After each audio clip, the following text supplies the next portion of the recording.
That's unfortunate. It is. Well, yeah, we're on episode 49. Do you know that? We're on episode 49 now. Nice. Yeah, that means Awful, but nice. we're officially halfway through the year, gentlemen. We are halfway through the year of 2024. Indeed we are.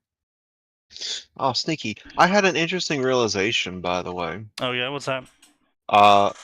So one of the common detracting counter arguments that people have with the new AC, like why aren't you guys complaining about all the mythological stuff you fought in Origins and Valhalla and all that? Right.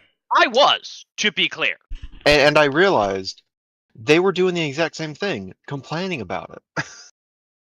Yeah, because they hated it there too. Yeah. Well, why would you guys complain about this then? We were actually. You just weren't listening. The only one I've been cool. willing to play. The only one I'm willing to play is Mirage. The Because only Mirage apparently goes back to basics. Yeah. I mean, I'll probably just boot up one of the older ones that were better. The only good RPG one seems to have been Origins, and that's mostly due to that's mostly due to its writing. What I will say, Odyssey is okay. Odyssey is a great RPG. Dog shit Assassin's Creed game. Very good RPG. Like as far as RPGs go, it's a pretty great RPG. Yeah, I will give you that. It is a pretty decent RPG if you take up the Assassin's Creed part. Actually, Max, I think you can back me up on this. Every single game since Syndicate, I think, you have heard me say the words, if they just took the Assassin's Creed part out of the game, it would be better. I think most of us here would agree with that at this point. Yeah. Just take Assassin's Creed out. Like, Shadows shouldn't be an Assassin's Creed game. Shadows should just be, hey guys, we're making a Yasuke game. Yeah. Literally just call it Yasuke. History of the Samurai. Or History of the Dark Oni. Just something, right? Yeah. Yeah. I said it on the stream even. I'd be excited for a Yasuke game with Origins gameplay. Because I'm not expecting Assassin's Creed stealth or anything. I'm expecting to be able to take this 6'2" wall of muscle and just start swinging a club like a menace. Yep. It's just so weird. It's just so weird.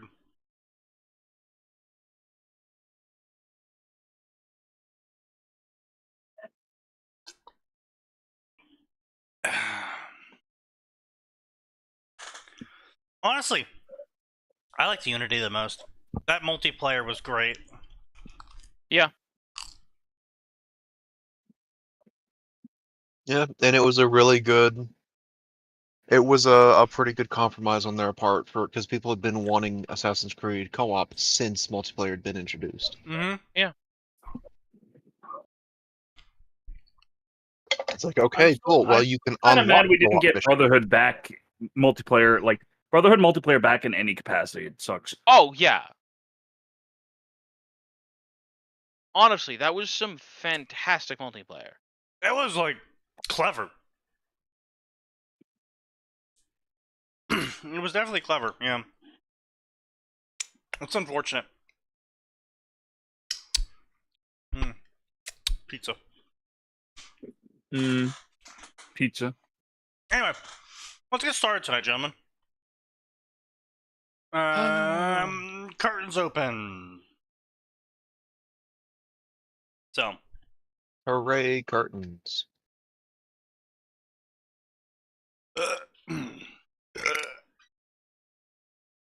Let's see what we got going on here. So, since we're talking about Assassin's Creed, let's check out the section. Oh boy. This cannot end well. I'm sure there could be possibly nothing wrong. Why are there 18 stories for asteroids? What? Huh? The game Asteroids? The game Asteroids. No, this is that. Okay, this is someone memeing. Like, I don't care. We don't need to look at it. You know, it's probably a fucking section for their horrible fetish porn. You know what? I don't know what fetish they could possibly What have is with this? with Assassin's Creed and asteroids, and I am content never gaining that cursed knowledge. What the fuck? What? I just found something called the Carrion Sorcery Sword. Oh, yeah. Yep. I tested it out. Even at max level, with an 80 int, the scaling on it is about half that of the Death Sorcery Staff. I see. Wait, why does it have 2 FP moves? What do you mean? So it has 2 skills.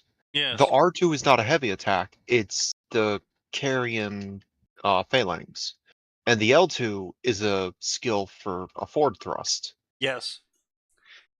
Yeah, it has 2 FP moves. Yes, because one of those heavy attacks casts your spell. Oh, that would explain it, because that's what I currently had on my hop. Max. Whoops. Many such cases.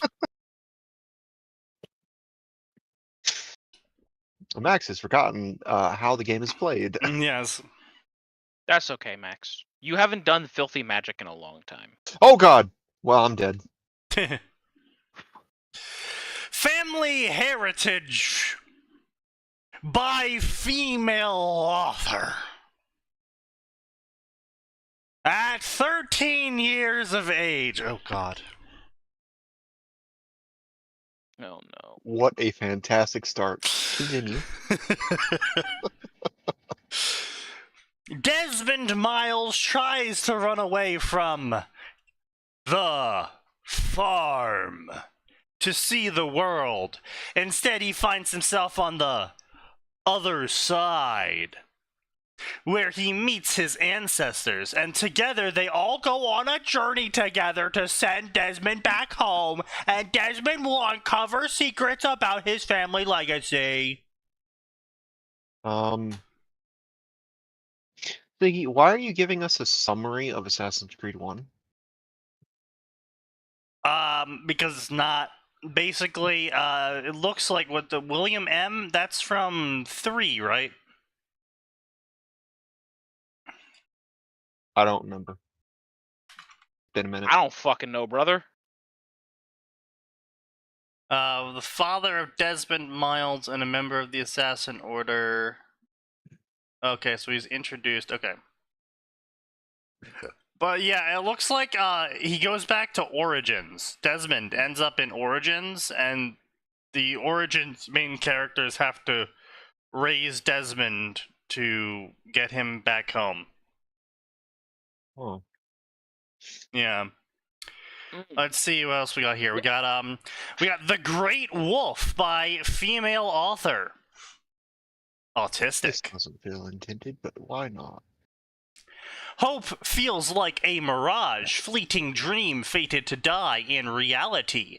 Yet as he looked upon the glimpsing faces long since past, Basim is tempted to believe there is hope, though in these moments he ponders his sanity, wondering if he has succumbed to madness after all. This story heavily features Villy Hemsingson. His name isn't in the character tags, though. Oh, this looks like a Valhalla story. So it's either going to be really good or really trash, is what you're telling me. Well, it's listed as a family hurt comfort story with Billy Hemingson. Oh, who the fuck is this? So, flaming garbage.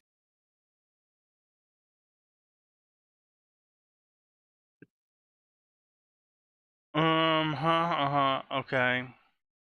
He's some sort of best friend. Okay, so it's some sort of best friend fic featuring Fenrir. And some basically non-existent character from Valhalla and the main character. So, yeah, female story. Also, 1,000 word chapters. So, it's gonna be garbage. Let's see. I'm gonna say it's probably gonna have decent grammar in here. Yeah, looking through this. I mean, yeah, the grammar's passable, but Jesus Christ, this is a short-ass chapter. Holy shit. Okay, so let's see if we can't find something actually worthwhile trying to read. Assassin's Creed Freiheit. It is Second World War, the deadliest conflict in human history. Was it? Yes. No. I don't think it was. No. No. 30 Years' War, technically, if you count the humanitarian deaths.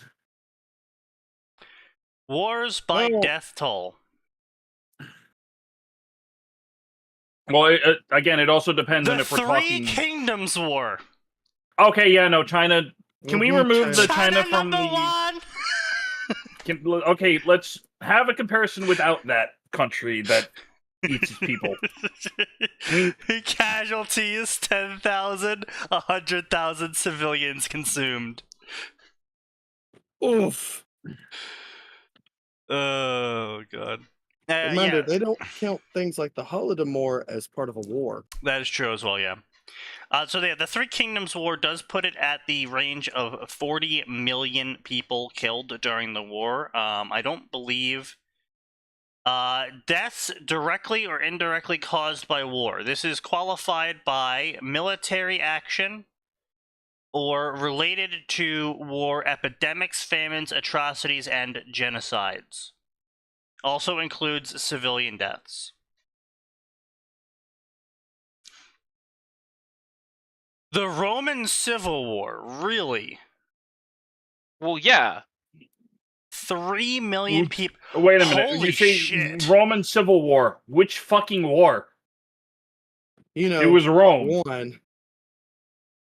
Yeah, Roman Civil War back in 91 BC apparently killed 3 million people, which was probably like a fourth of the... No, not even a fourth. Probably like half of the world's population at that point.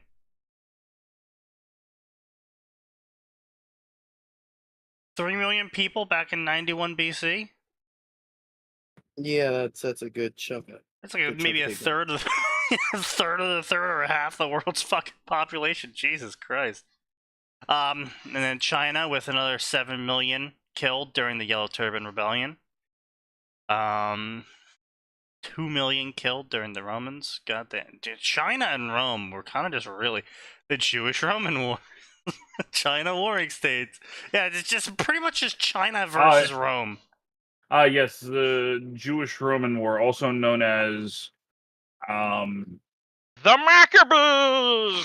Emperor Hadrian gets a Hadrian has a fucking enough. So that was okay. So that was actually from everything pre 500 AD.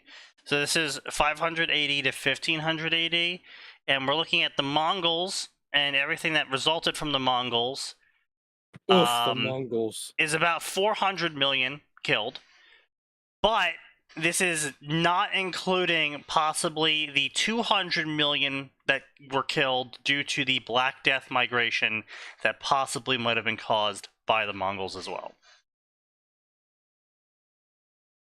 Not Remember. surprised.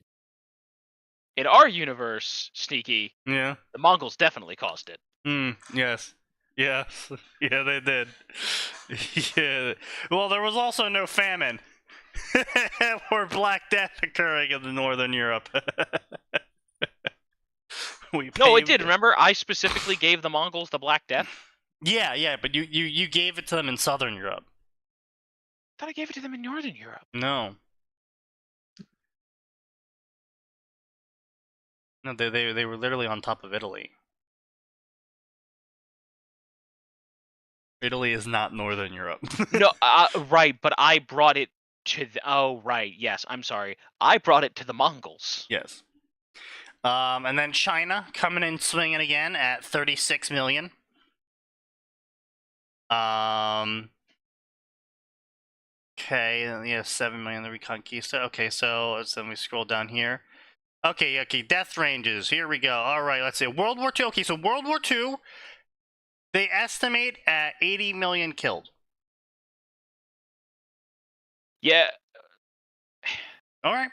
World War I and World War II didn't really have a whole lot, comparatively speaking, of civilian like No, I mean, not until Yeah. America got involved. not until America launched the funnies. I mean, no, listen, it was when we started firebombing people that the funny happened. Yeah, that's what I meant. What do you think I meant? But yeah. So and then China coming and swinging again with the second highest death wish. Oh god, China. Okay, it's all right. Okay, World War II, deadliest war in history. Yep. All right, I'll take it. Nazi Germany is sweeping through Europe. The secret puppet masters of the war, the Templars, grow ever stronger, forcing the assassins to retreat into the shadows. I mean, the assassins were always in the shadows. I feel like you don't know what assassin is. Author. His father was killed by Templars. A young assassin embarks on a quest to find a mythical ancient artifact to end the war once and for all. Yeah, I can see why only 15 people have favorited this story, even though the author has been updating this over the course of the past, 4 years. 4 years and 34 chapters. If we're going to be generous, he did only start the story in December 5th of the 4th year. So 3 years and 34 chapters. That's about 10 chapters a year. 11 chapters a year, yeah. 11 chapters a year isn't terrible. It's not even 3-4 years, Sneaky. It's 2 years and 8 months. Yeah. Okay. 2 years, 8 months. All right, fine. So we have 32. So he releases about a chapter a month over the course of the past entire existence of the story. What's the Not a average bad word count rate. per chapter? 2.5K. Oof. Yeah. Well, does he have a whole bunch of other irons in the fire? Let's see. No, it's his only story. Get And fucked. he joined Fanfiction.net specifically to post this story. Accursed. Yeah. It's just like, look, I fully support if an author wants to explore a world. I want to write a character in Worm that is not in fucking Brockton Bay. Bro, No. I support you. Right? Impossible. Impossible challenge. I fully support such an endeavor, right? However, keep in mind, you are effectively writing an original story at that point. And you might have the dressing, you might have the foundation, but you don't have the fucking meat and potatoes of the story to work with, you know? Like with a Naruto fucking story, you say the Naruto story is a steak on a plate. Some fanfic authors, they come in, they sprinkle some barbecue sauce on it. Some fanfic authors come in and they undercook the steak. Some fanfic authors come in and they burn the steak. But it's still a fucking steak at the end, right? That's the Naruto story. You go in, you see the steak, you're like, ah, yes, Naruto story. I will have the steak. Right. And then, if you want to still write a Naruto story, but you want to write it taking place in,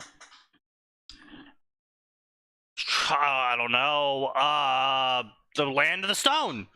And this is, what's her face? Kurosuchi's tale about her life in the Land of the Stone as she goes from, prodigal daughter to Sushikage, or whatever the fuck you say it.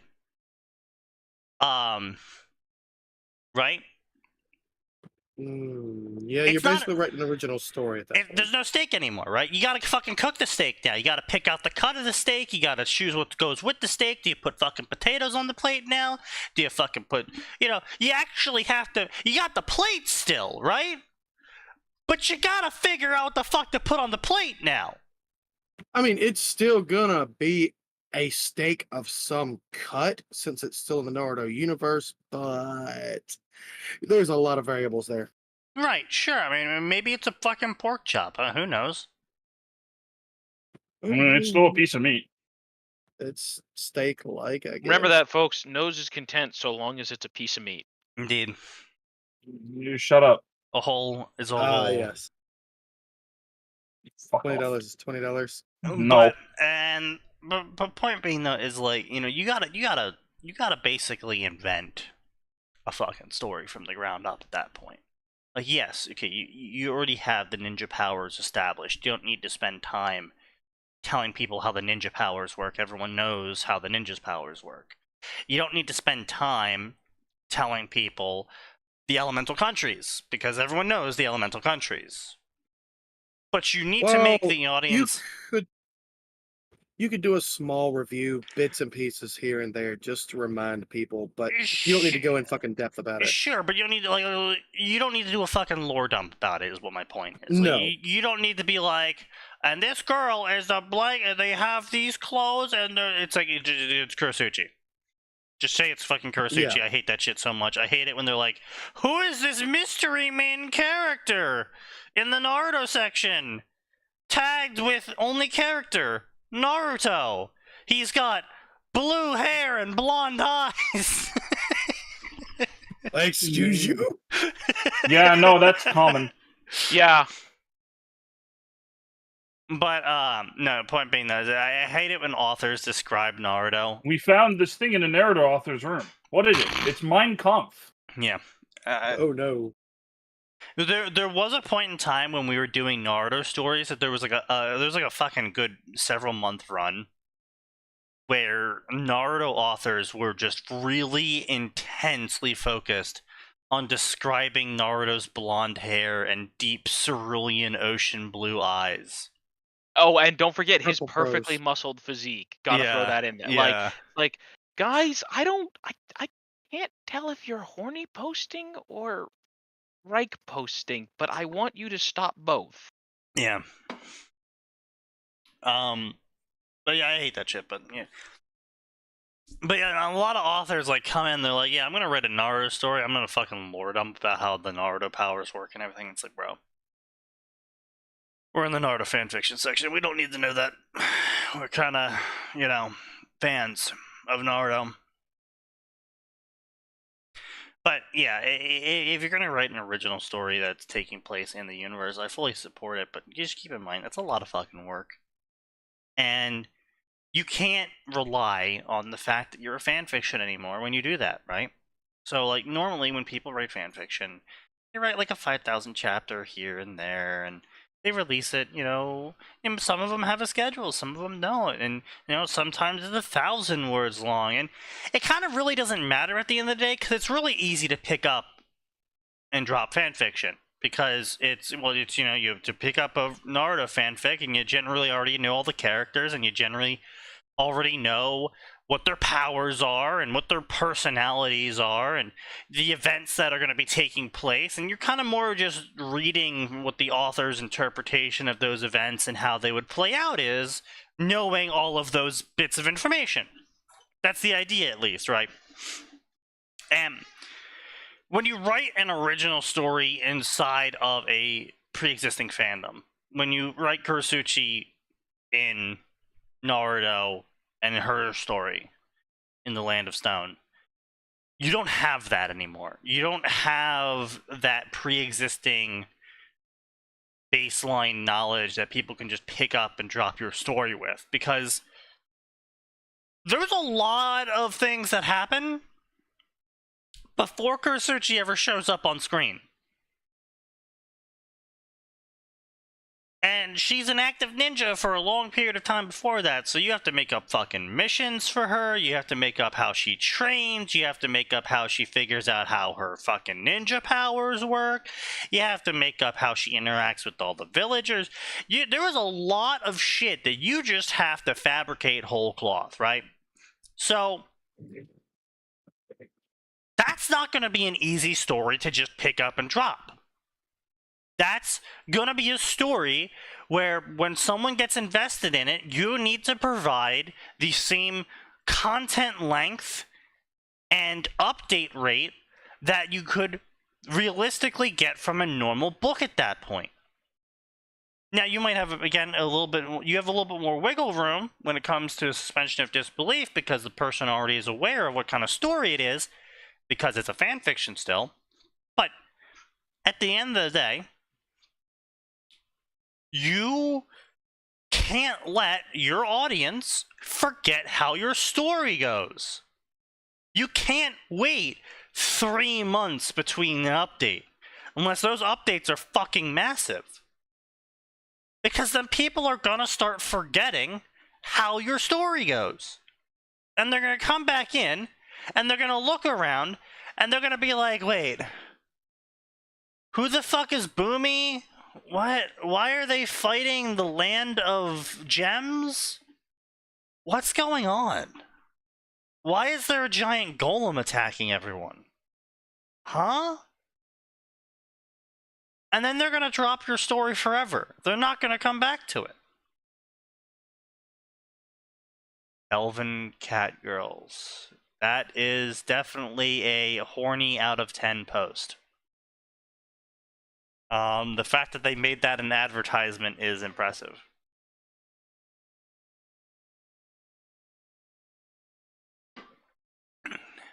I mean, it probably works. They knew what they were doing.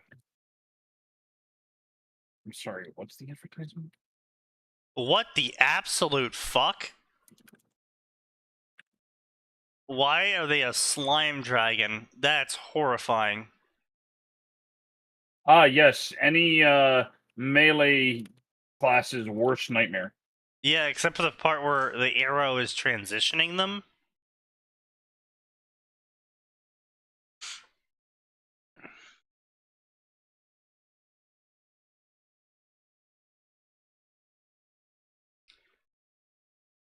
I mean, that's kind of esoteric, yeah. You know, oh, lost night, forgotten, slumbering, rise, your duty awaits, the time is now for the world's final epic.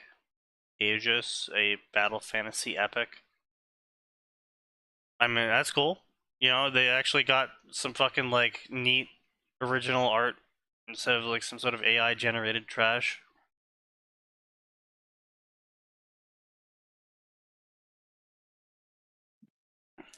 But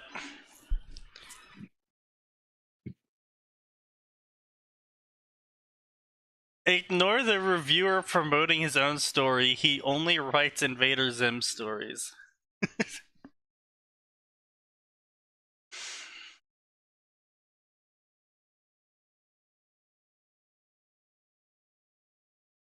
What the fuck? Yeah, take that over that system. It's like, oh yeah, gamer story happened, guy. Isekai gamer story. I gotta level up now. Yeah, fuck that shit. Oh, Man. you leveled something, all right. All right, let's see over here. Okay, all right. Generally, I'm looking through this Fahrenheit story, and the dialogue looks to be fine. The grammar looks to be fine. It's just the problem is the guy's writing a completely original Assassin's Creed storyline, completely original with new characters, new plot, new setting. The only thing that's staying the same is the fact that the Templars and Assassins are there. So not actually Assassin's Creed. Well, no, it's Assassin's Creed. It's just, it doesn't have anything to do with Abstergo. Doesn't have anything to do with the Animus. Doesn't have anything to do with Desmond. Doesn't have anything to do with any of the other ongoing plots in the newer Assassin's Creed games. It's just a completely original setting in terms of when it's taking place and who it's taking place with. Did they make Desmond a brain in a jar or something? I have no fucking idea at this point, man. Bro, that might actually improve the story. Yeah. Greco-Roman cultivation, cool monsters, weak to strong, ascent to godhood, stolen divinity. Oh yeah, I think I remember reading that one. Yeah, but it was called something else previously, or maybe this is a... No. It was a Greco-Roman cultivation story. How the fuck does that work? Well, it's a cultivation story, but it's written as if it was taking place inside of Greece and the Roman era. It's pretty simple. Works. Yeah, it works. So what? Does the hero get like struck down as soon as he gets a little bit too powerful or something like that? I have no idea. I wasn't able to read it. Read it. I was trying to read the story that I found. I forget what it was called. Scipulus, maybe. But the guy unfortunately took down his entire story because he was publishing it. And I was like, that's cool. I'm not gonna read it now.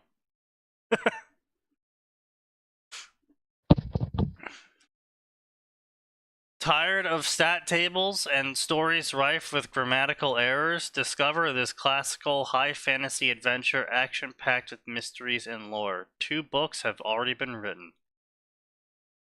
Alright, I mean, okay, yeah, fair enough. I probably would click on that just to see what they're talking about. However, I am uncomfortable with the child. The child is definitely making me very uncomfortable. Well, it could be that the child is an MC that grows up. Or it could just be a chibi style. Yes, it could.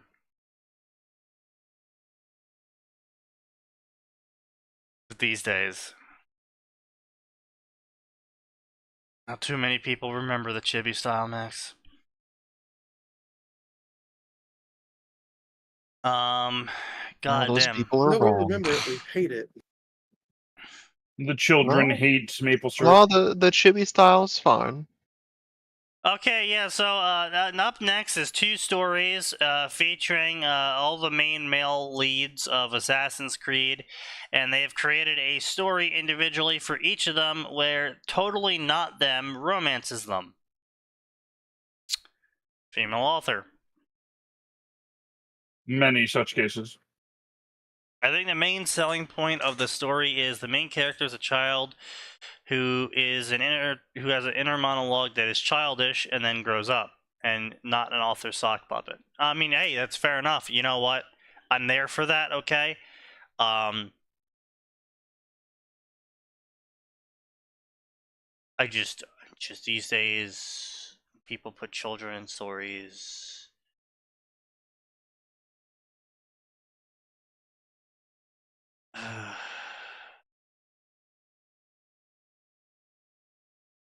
But a childish inner monologue is always a plus.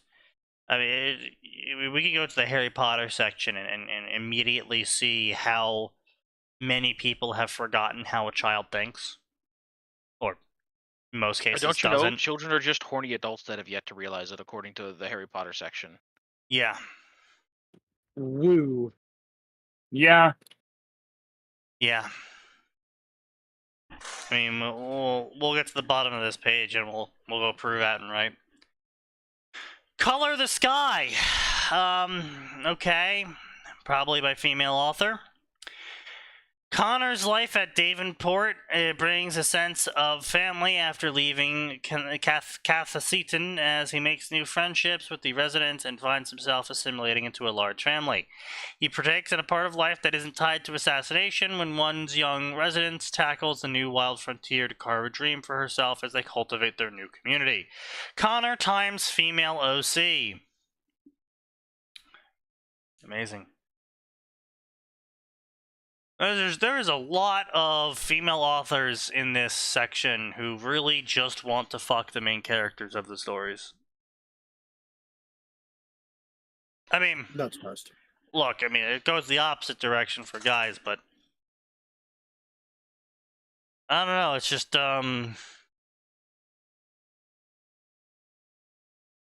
kind of weird. It's the series was originally about assassinations and subterfuge and sabotage and No.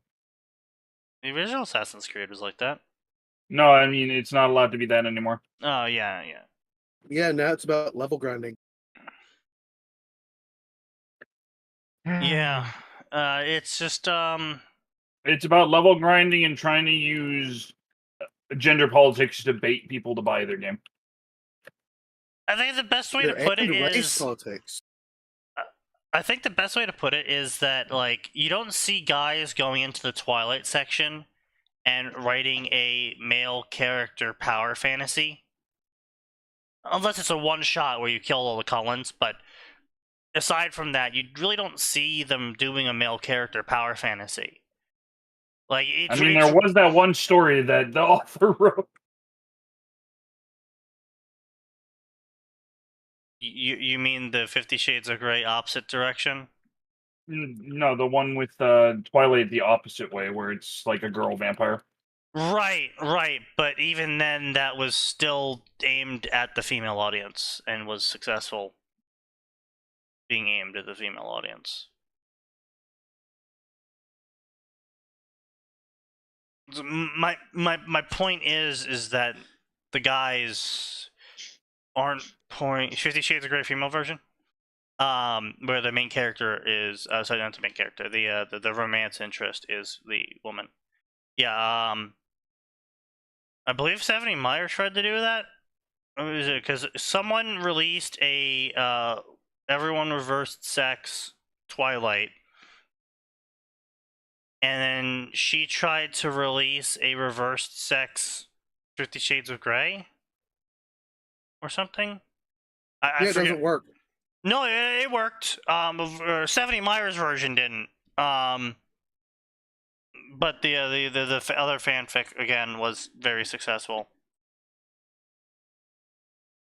But yeah, no, I mean, there's definitely Meyer as a problem where she's a woman, and I don't mean this insultingly. Oof. I mean literally, she's a woman and doesn't understand what guys are interested in, and so the reason why the Rule 63 Twilight and 50 Shades of Grey stories that weren't written by her worked was because they were still aimed at women, where she tried to aim her Rule 63 version of her story at men, and men aren't interested in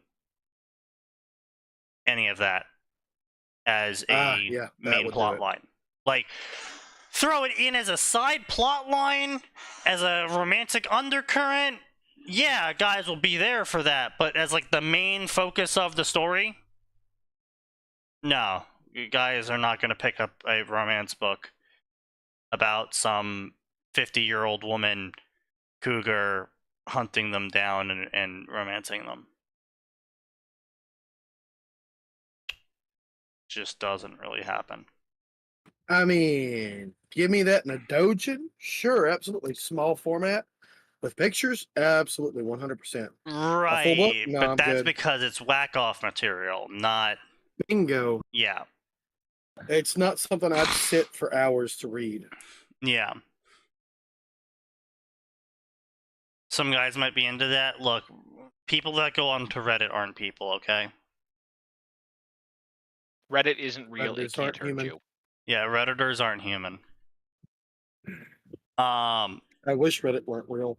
But no, point being is that Stephanie Meyer doesn't know what appeals to men, and so she tried to write a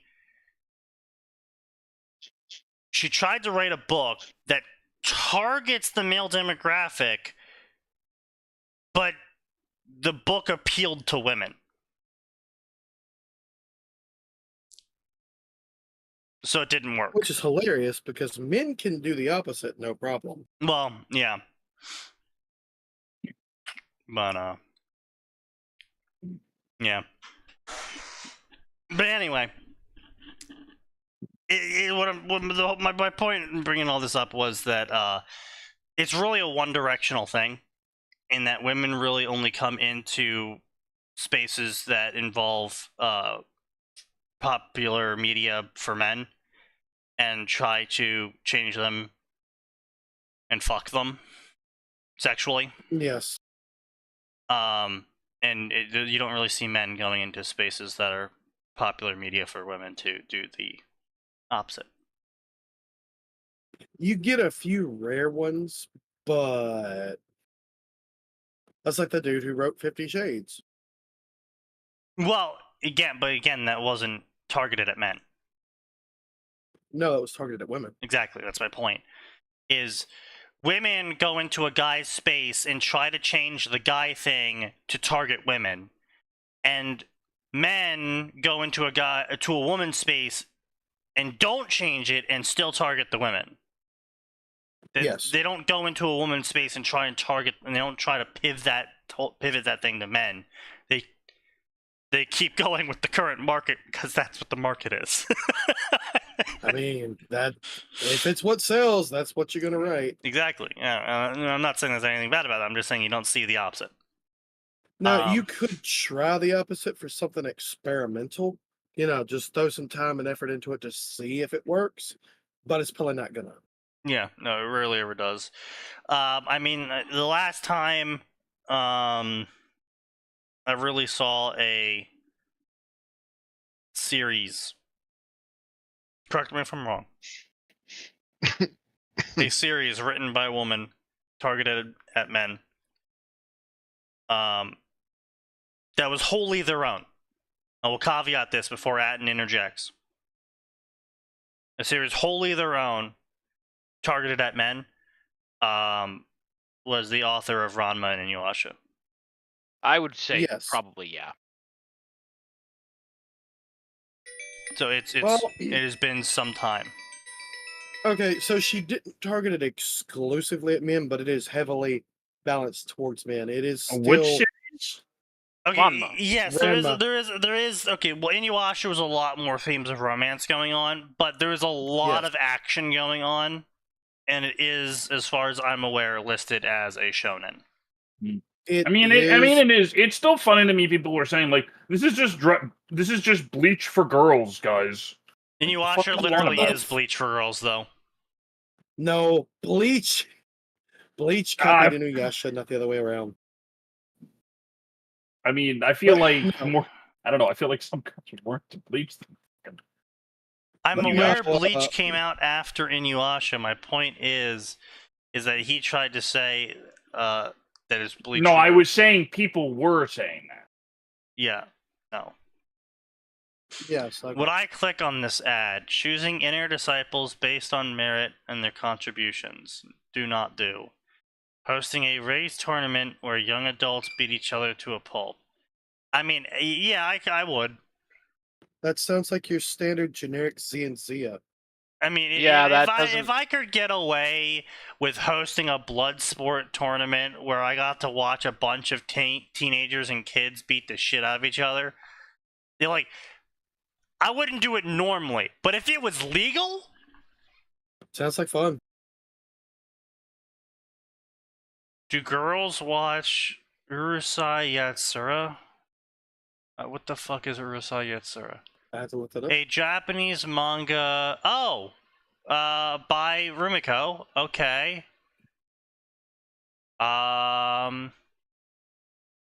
didn't she make a new one? Oh, that's the one with Lum. Yeah, Yeah, it women was like Lum. that too. Yeah. That, Yeah, that no, they one's- remade Urusei Yata, I think. That's Yes, the sir. thing with Rimiko. She's actually really good at writing for both a male and a female audience because it's got appeal for both. Yeah. Despite last I Like- heard, did she actually kind of hates guys? A little bit. No, she's married. Well, I mean, that She's- doesn't. That that does Yeah. not. I love the immediate walk back. Like, wait, hang on. The immediate walk back. It's not that she hates men. It's that she dislikes a lot of men. Yeah. Okay. Doesn't hate all of them. She's just kind of iffy. Is it one of those things where she just doesn't like the otaku audience or some shit? That is one thing. She I mean, likes to the be female audience just fine. Takahashi says she does not know why her works are popular with English speakers. Why the fuck do you think? because it was on Toonami and we were all very young No, teenagers. no, Because it's got all the things that appeal to that audience. she goes on to say there are cultural differences in my work, and when I see American comedy, even though the jokes are trained, well, that's your first problem, is that American comedy isn't funny to Americans. Mm-mm. I suppose the same thing must be happening in my books. It's inevitable. That doesn't mean my books can't be enjoyed by English speakers. I feel confident there's enough substance to them that many people can read them. I mean, I feel like that's taken out of context in the other statement, but yeah. well, no, I said American comedy isn't funny. No, I meant she was talking about, like, wasn't that what you were saying?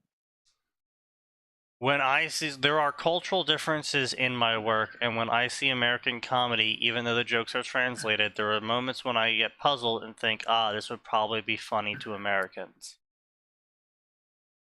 I think that, yeah, I think this is actually really a looking glass into why the Japanese don't understand why their stuff is popular in America. It's like, oh, we're gonna write this subversive main character who hates authority and is fighting for his family and friends. No, why do Americans I like don't this? understand why Americans like this. Gee, I wonder why. Remember, everyone, be the America that Japan thinks you are. Yes. Be able to hit with a revolver a target 300 miles away. While spinning. But yeah, no, and I can understand why Japanese authors would be confused at that sort of thing, where they're like, I don't understand why Americans like this character so much, or I don't understand why Americans like this story, because they're thinking like it's a story about honor and reclaiming oneself or whatever, right? But to American readers, the main character is a free-spirited rogue who is fighting for what he believes in. So yes, there's cultural differences, and it's sort of like a translated understanding of the themes that are apparent in the story to Japanese viewers because of their cultural understanding are not the same themes that an American viewer looks at when they see the story.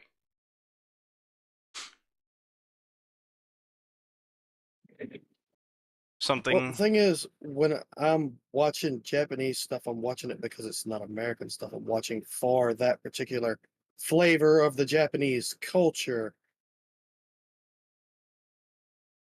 Be the Americans that the Japanese think you are. Yes. What in the fuck is that from? But it looks great. Does that look, I don't know why, I'm reminded of Bacano. I tracked that down at some point and completely forgot what it was called. But The yeah, Great Pretender, according to the link. interesting. Wait, holy shit, she's still going? What the fuck?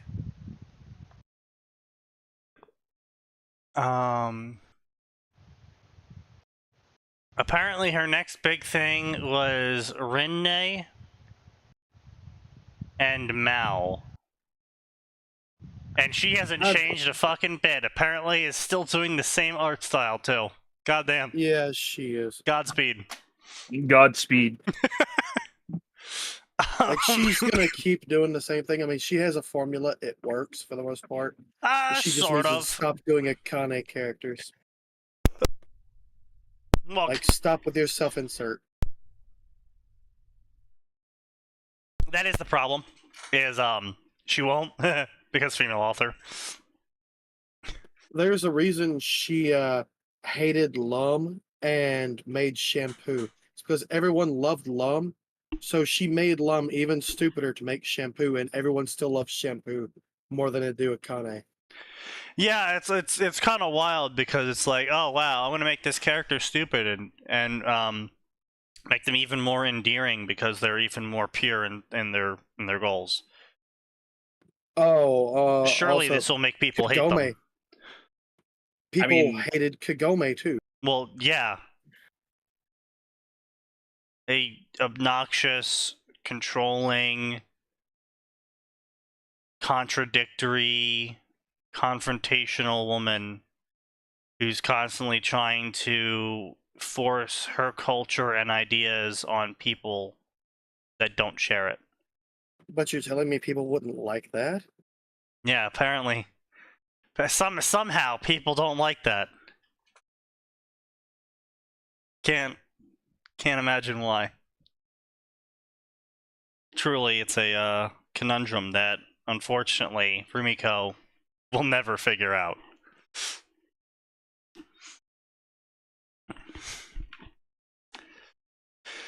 But anyway, let's see what else we got here. We got another female author story. Fiction We Live In, Phase 1. I'm sure this is going to be a great series in the next 15 years. Surely by the time that my child has a child, this story will be readable and important. Oof.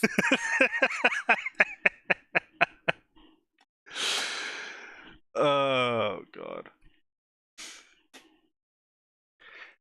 You know, I tip my hat to the people who try and write these, like, multi-book series stories. It's like, bro. You got 40k words done over the course of a year. And you're calling this phase 1? Well, okay, if you're doing it as like a fucking hobby, on the side, you putting in maybe 1,000 words a week or something like that. Okay, sure, whatever. You're never gonna get to that goal though. Yeah, but I mean, it's kind of just like, it's like the difference between just, you know, casually digging a hole in your backyard and declaring to all your neighbors that you're going to build a fully functioning mine in your backyard. Except you're digging it at the same pace you were digging the hole at. Yeah, that's fair. And it's kind of just like, you know, if the mine happens, it happens, bro. But maybe don't make these, like, super bold declarations of, oh, I'm totally gonna make, like, a completely original series based off of Assassin's Creed. I don't know. A sequel to Dream Forgotten. Yeah, modern day assassins recruit legendary members of the Brotherhood from history. How the fuck does that work?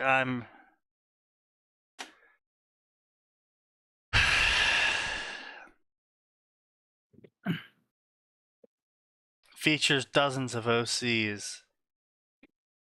An original take on the Assassin's Creed fandom. A thriller adventure action story moving across Europe.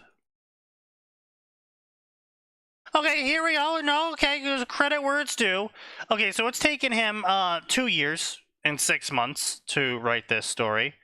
But over these course of 2 years and 6 months, he's got about a chapter every 1.5 months. And each chapter is, you know, 7k words long. Okay, that's not horrible. It's passable. It's a very bold direction. Again, I'm going to create a completely original Assassin's Creed story. I mean, okay, let's be clear here, right? Pretty much everything past the Ezio trilogy is just completely useless dross, and it just, if you tried writing any of it, it would be completely boring as fuck. And honestly, overall, Assassin's Creed's a really hard section to write for in general, because of the fact that these events have already happened in accordance to Assassin's Creed lore. So if you're having, Abstergo is canonically Abstergo in how it is in 2020. And so no matter what happens in the 1600s in the Caribbean Sea, Abstergo is still who they are when they are in 2020. Yeah, that's not going to change the future. Yeah, so yeah. If you were writing a story from that perspective in the Caribbean Sea and not touching upon the future at all, then it'd be fine. But the minute you bring in the future and Abstergo and all that bullshit, then we have problems. I mean, even then, it's sort of like, it'd be like if you wrote a Harry Potter story, but it's taking place 100 years before Harry Potter. It can't do anything that's going to affect the main plot line or change Voldemort. Exactly. Yeah, that's the problem, right? And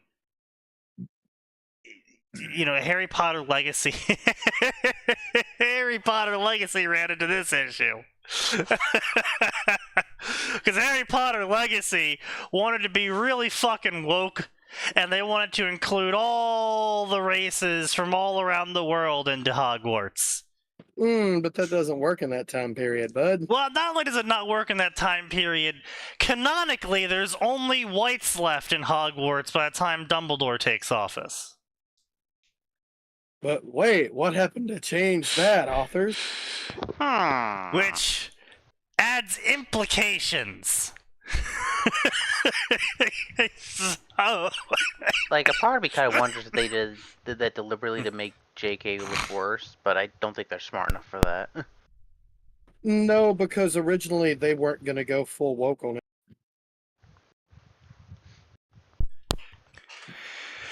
Yeah. It was only when they got in touch with SBI and other groups like that they started adding the woke bullshit. Yeah, reminder, there had to be a week 1 patch to add white people back into the game. Oh yeah, you couldn't play as a white person. Unless you did default. Yeah. Yeah, unless you did default. What fucking game? In Hogwarts Legacy... Hogwarts Legacy. Yeah, in Hogwarts Legacy, the default character had a hidden skin color, which was white. Mm-hmm. And if you didn't want to do a default character, you couldn't play as a white person.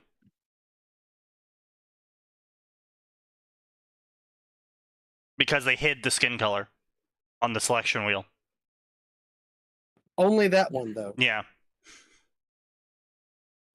And so they had to have a week 1 patch to add it back in. I'm sure they were just fixing an oversight. Yeah.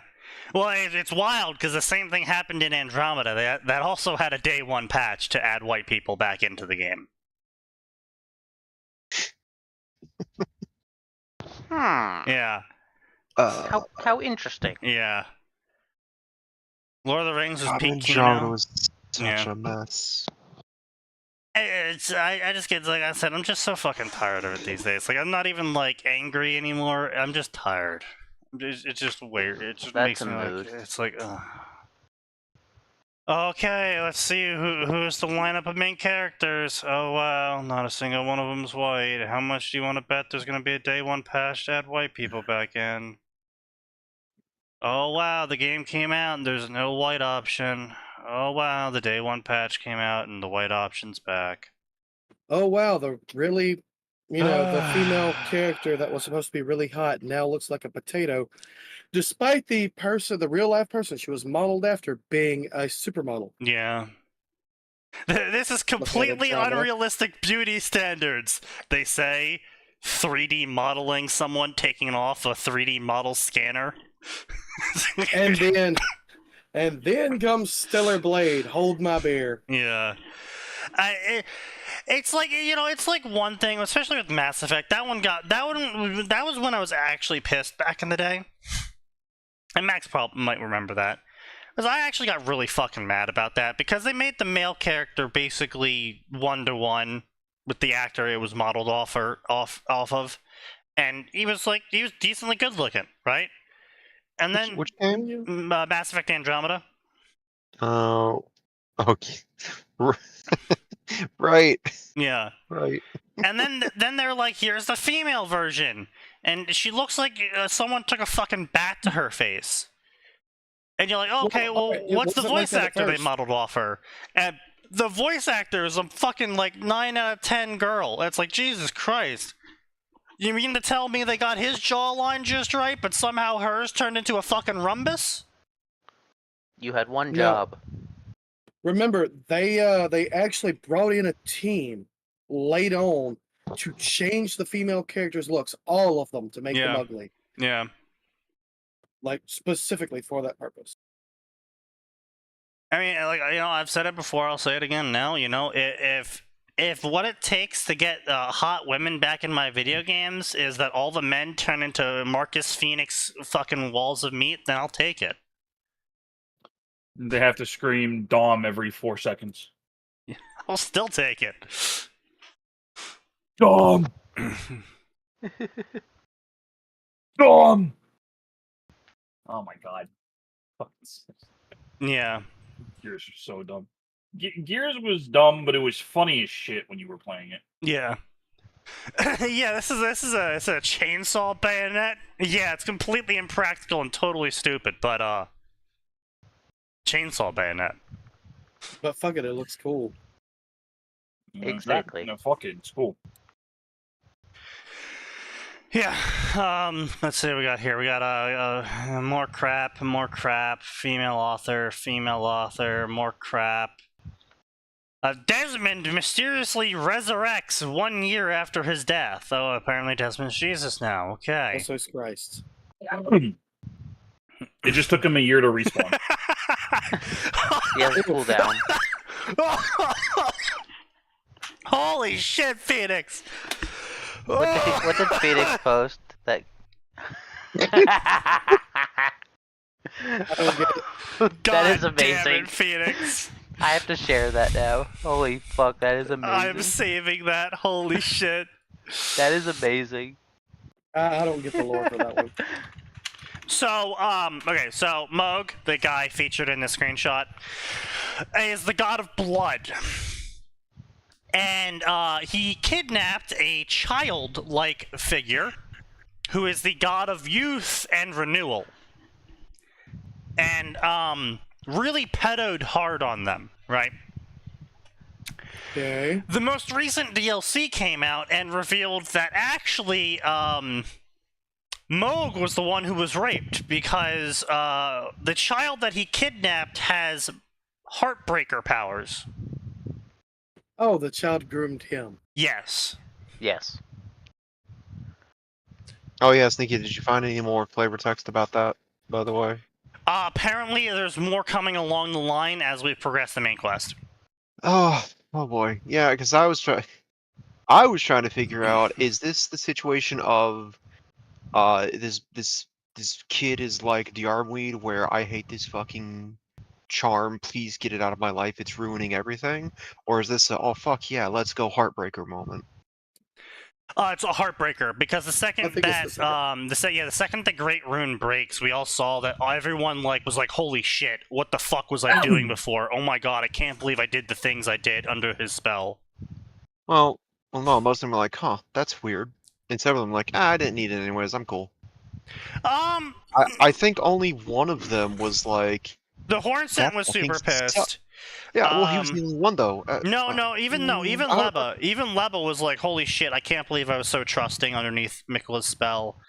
No, Letta was like, I never needed the spell, and you figure out, oh, the charm spell was the only thing keeping her from killing everything that looked at Mikola the wrong way.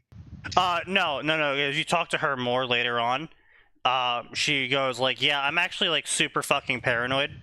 And the charm spell made me trusting of other people, and that's like completely out of character for me.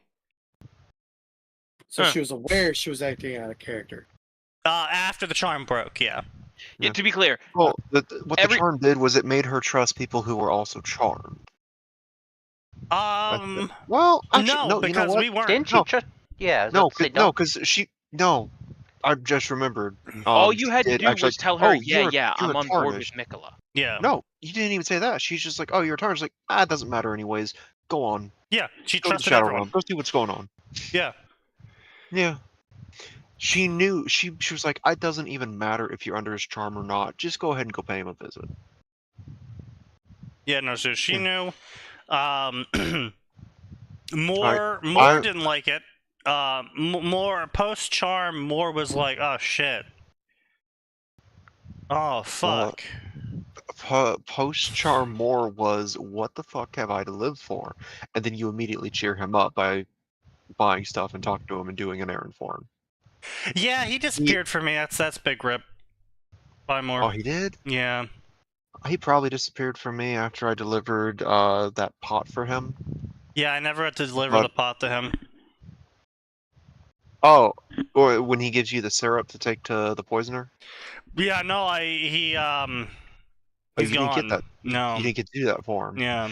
Oh, yeah, no, in my world, in my playthrough, he was like, "Man, that sucks. It was the only thing I had going for me." He was like, "Well, you know what?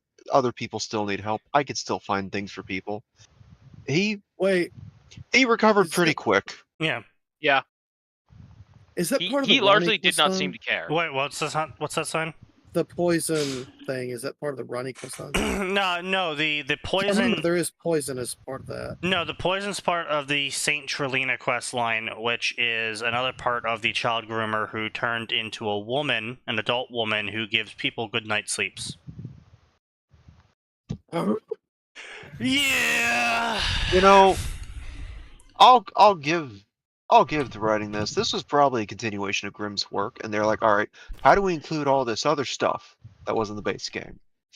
And boy, that man is good at pulling the wool out, the rug out from under his readers. It seems, if this is anything to go by. So wait, how He's does good at pulling the wool out of his ass. how does the DLC A good affect author you has if you've to be. already beaten the game? It doesn't. They're Like- completely separate. The only thing They it are? affects is, oh, hey, I'm going to go in and beat you with a weapon you've never seen. For example, Sneaky is really hopeful that when we do a New Game Plus run in the Seamless mod, we all just pull out the martial arts weapon and just gank Millennia with it. Oof. It was pretty funny. You go full anime with that weapon. It's great. No, listen. You're not wrong. But just to be clear, the entire expansion is pretty much every weapon going full anime. I'm here for it. It's I'm great. down for it. I have no problems with it. I'm just saying, like, listen, pretty much everything goes full anime. You have double chakrams, you have fucking backhanded katanas, you have just the absolute stupidity of light have a giant great swords sunflower? letting you. Yes, the sunflower. Listen, light great swords letting me finally live out my favorite Fire Emblem Swordmaster cosplays. Calm down, Crom. Meanwhile, while I picked, Excuse while I, you, ha- while promise I the have, Lord. while I have picked weapons to use as backups for invasions and stuff, I'm still running around proving that everything is nail and I am the hammer with the giant stone crusher. I love how there's a crucible hammer. It looks so stupid, but I love it. That the DLC is fantastic. Oh yeah, it's nice. It'll kick your shit in, but it is fun. Why? Never happening. Really? Yeah. I don't know. I can see it happening. God damn it, Lou. What did Lou do now? So you saw in memes how Oku's asking Sign if he was the Godskin noble, right? Nope, because I'm doing a podcast. Well, he posted this. Is this you? I said you can't hide Sign because I was saying he was the Godskin noble and fat. Lou's like, I don't know. He can hide that commission for a year. God damn it. It's That's funny, why. Listen, that's how okay? we finally caught him.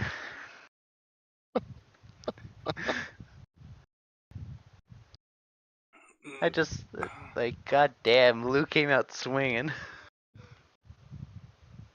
Oh. Niji Sanji just canceled their first live EN concert. Lamau. Now. And nothing of value was lost. Indeed. Indeed.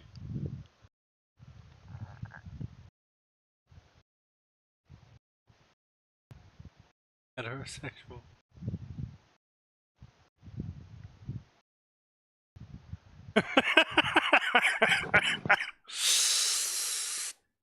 I will share this one. I will share this one. This will be going in memes and shit posts because it's true. Alright. Woo. But I'm not wrong. You're not. Ah. Good to see at least Mario's still the same. Yeah, It's the only solace you can. Well, the one small bit of the solace joke Mar- is that it's literally the same game, but they just re-released it. Yeah, what's the Yes. issue? Anyway. Yeah, listen, I don't have a problem with that.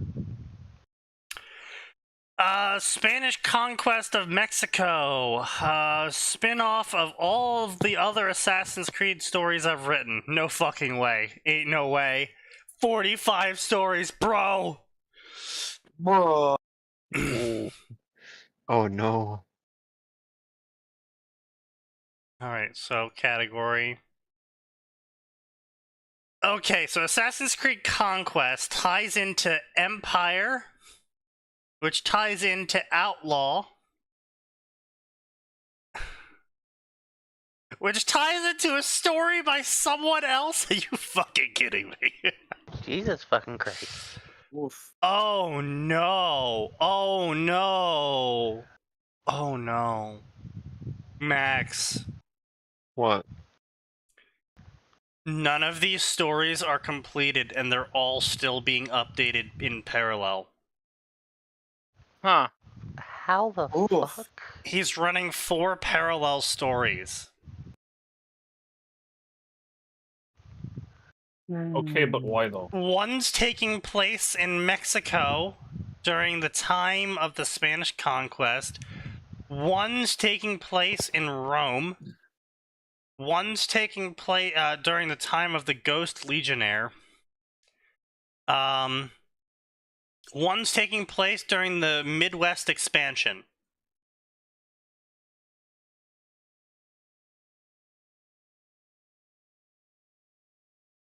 That's dumb. It's like, oh yeah, I'm gonna have these multiple time periods parallel stories. It's like, again, this feeds back into my earlier statement of nothing you do then in the earlier time work stories can ever actually have impact on the world. Because you are actively canonizing a certain thread of plot with your other stories that are taking place at a later time period. And to make that even worse, you're effectively spoiling the results of the other stories taking place earlier, because now you know how the world ends up. So does it really matter then what the story is of how they got there, because you already know the results? I mean, yes, I would like to read both stories. Sure, but it doesn't really have any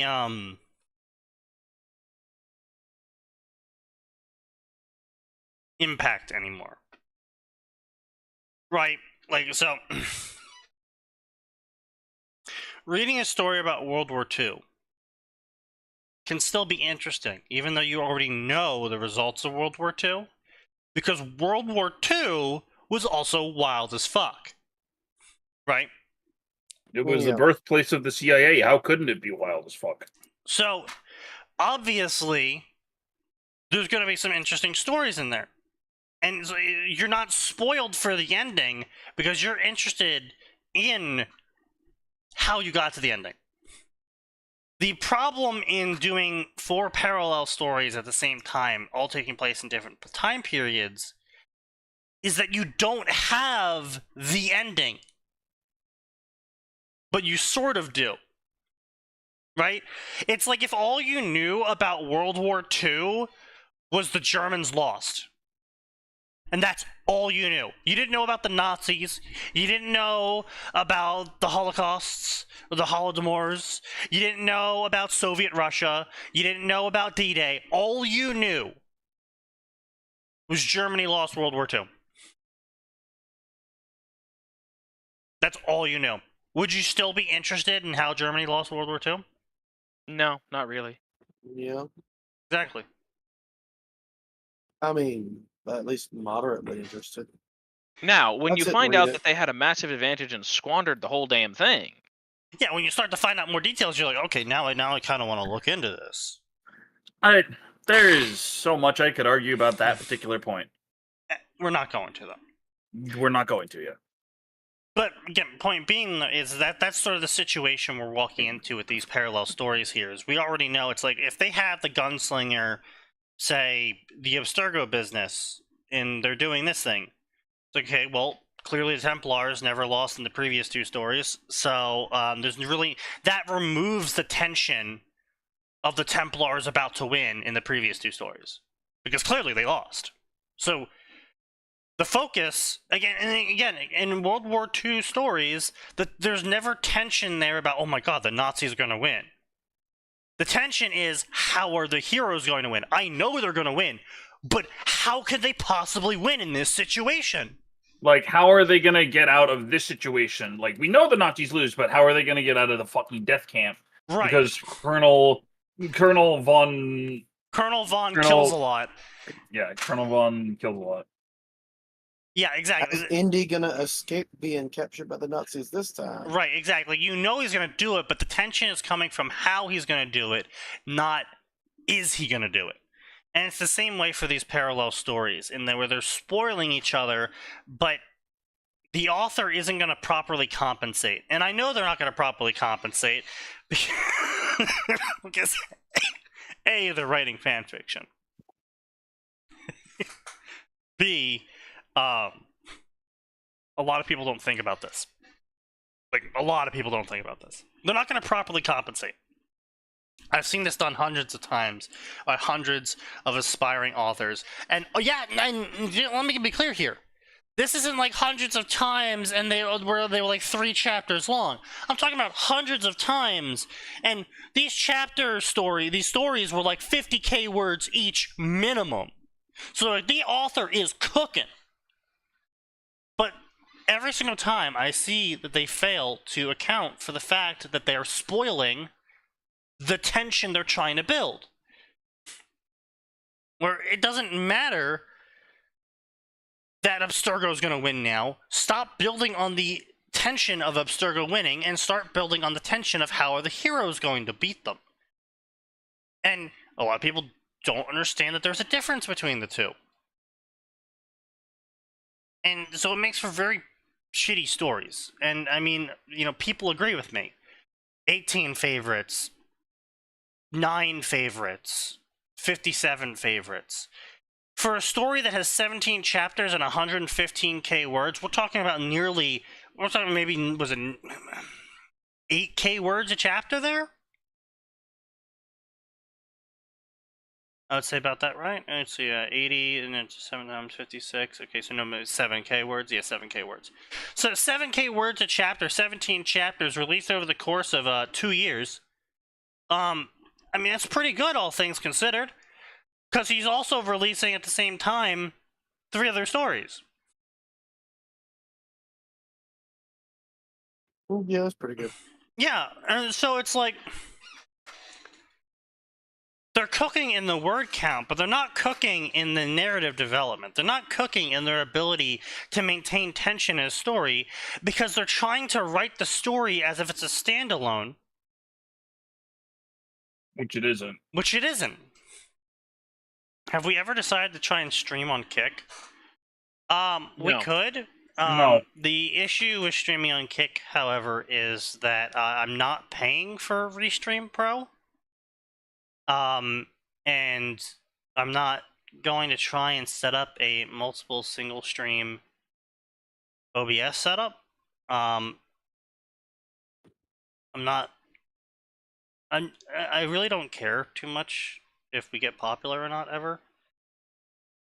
So I'm not going to put in a shit ton of effort for something I don't really care about, and I'm doing more just as a venting, chilling with the boys sort of You thing. see, we have never cared. It matters not to us. Yeah.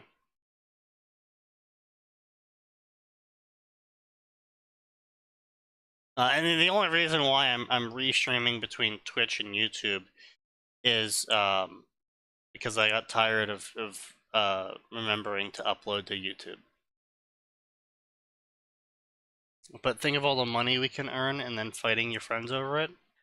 What money? We don't earn any money. Yeah. We've also I- already got like the split figured out and have for years. Yeah. We just don't get to use the split. We get to use Yeah. the split like once a year. Up until Twitch takes the money. Yeah, up until Twitch just seizes the fucking money and it doesn't give it to us. And- Because Like- they Twitch has does. seized the means of production, payment. Yeah, the Yeah. means of payment. Yeah, I just don't think kids on Kick, because that's really what it is. It's kids on Kick. That is the audience, okay? Somehow, I really doubt we're gonna convince them to listen to this. Yeah, I mean, it's just like, if we were just sitting here only mocking fanfiction, and that's all we did. If all we did was just relentlessly shit on the fanfics we were reading here, I think we could get an audience on Kick. But I actually like to explain why I'm shitting on something and why it's Many bad. such cases. And kids don't like explanations. Bro, just tell me how to feel about it. I don't need you to tell me why. Yeah, basically. And then someone can do a video essay of downfall of Two Idiots and Southerner.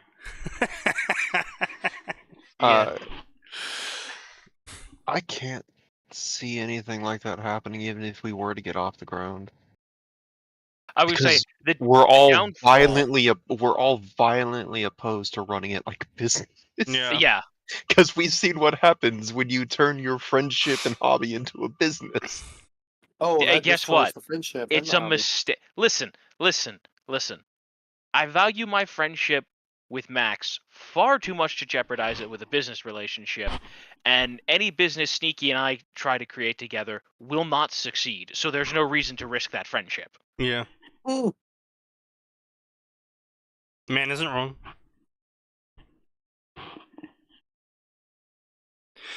But yeah, no, it's just even if we ever got popular, right? And I'm talking popular like we got 100 people coming in to view, right? That's what I consider popular is, because okay, I'm gonna rant about this real quick. Social media has destroyed a lot of people's ability to conceptualize what the numbers actually mean. People are like, Yeah, no "Oh man, I got to get thousands of upvotes," and it's like, do you realize what thousands of upvotes mean?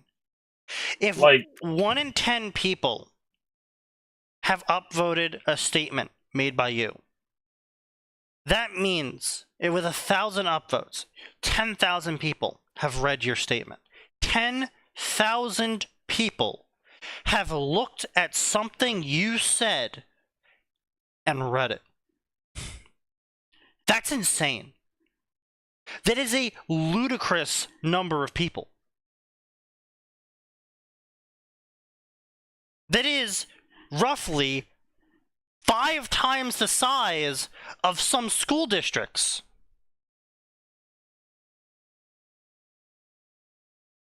That's crazy number of people.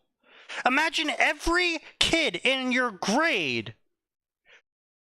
times 10. That's the number of people that just looked at your tweet.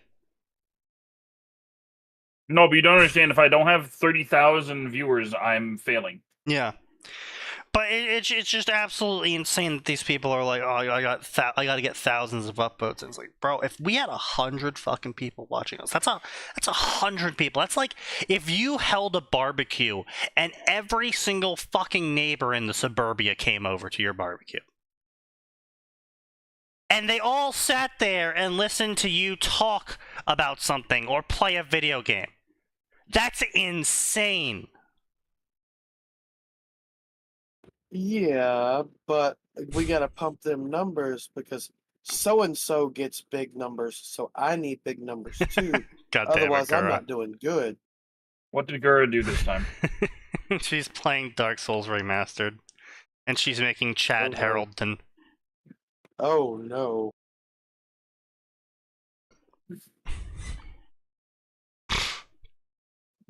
God.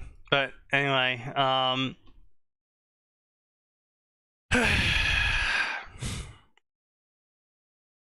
wait, why is Killmonger showing up on Pandora? Huh?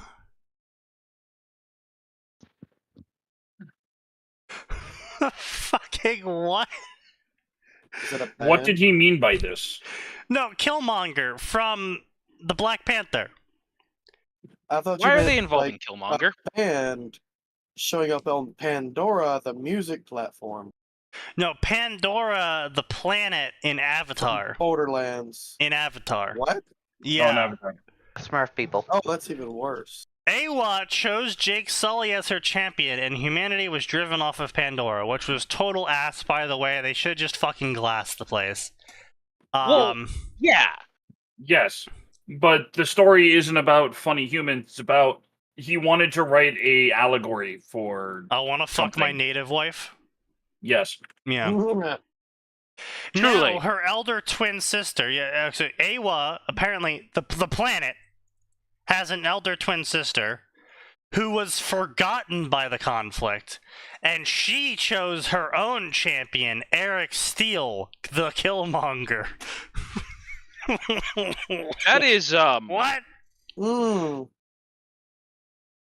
That's a mistake. What?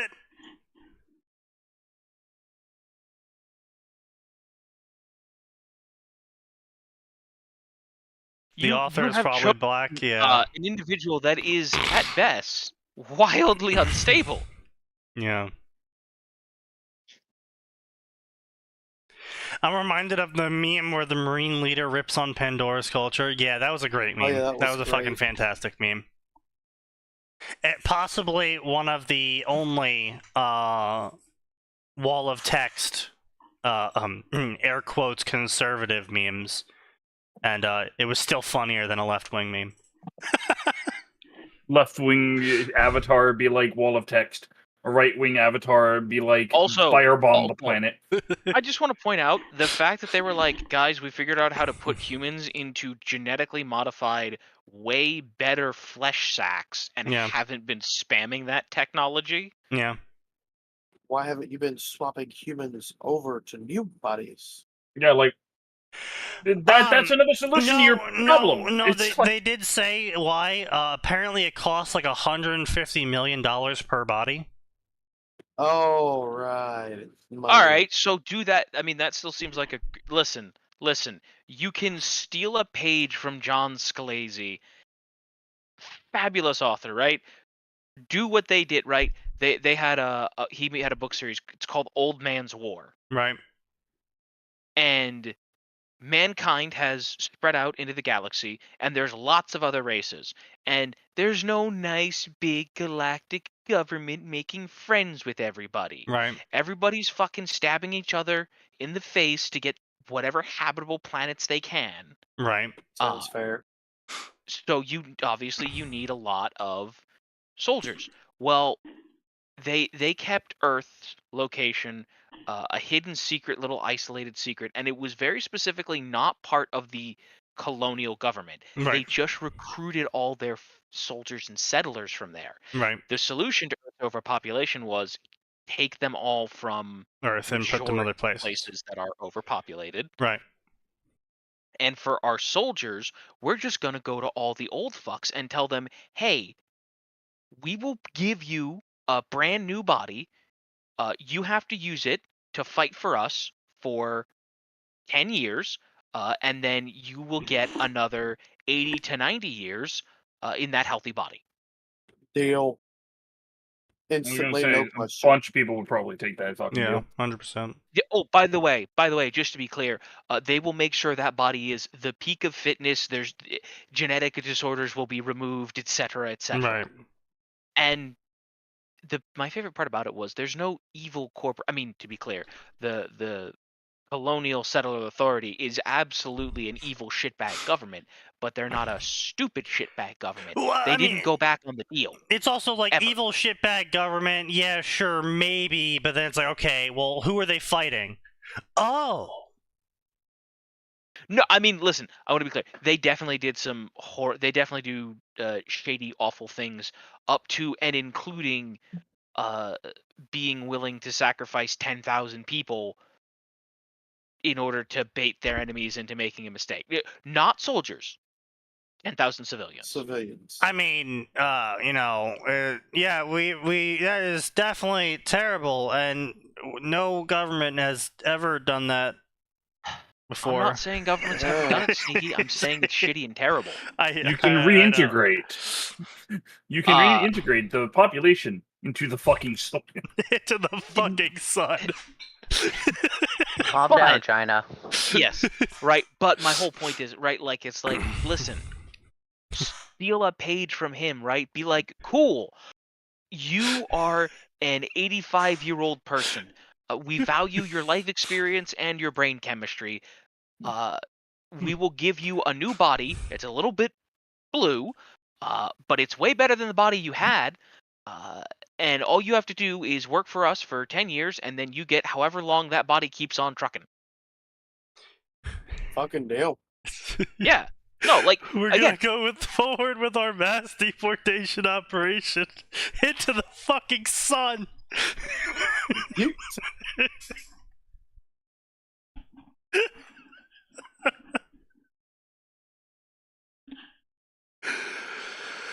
Oh, John Scalise, Billionaire.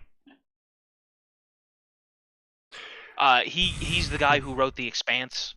Yep. Not the bad TV show, the actual book. the book was supposed to be pretty good. The TV show was. That is actually on my well- reading list eventually. Listen. I'll be the first to admit the latter books, especially like 6 through 8, definitely on the weak side.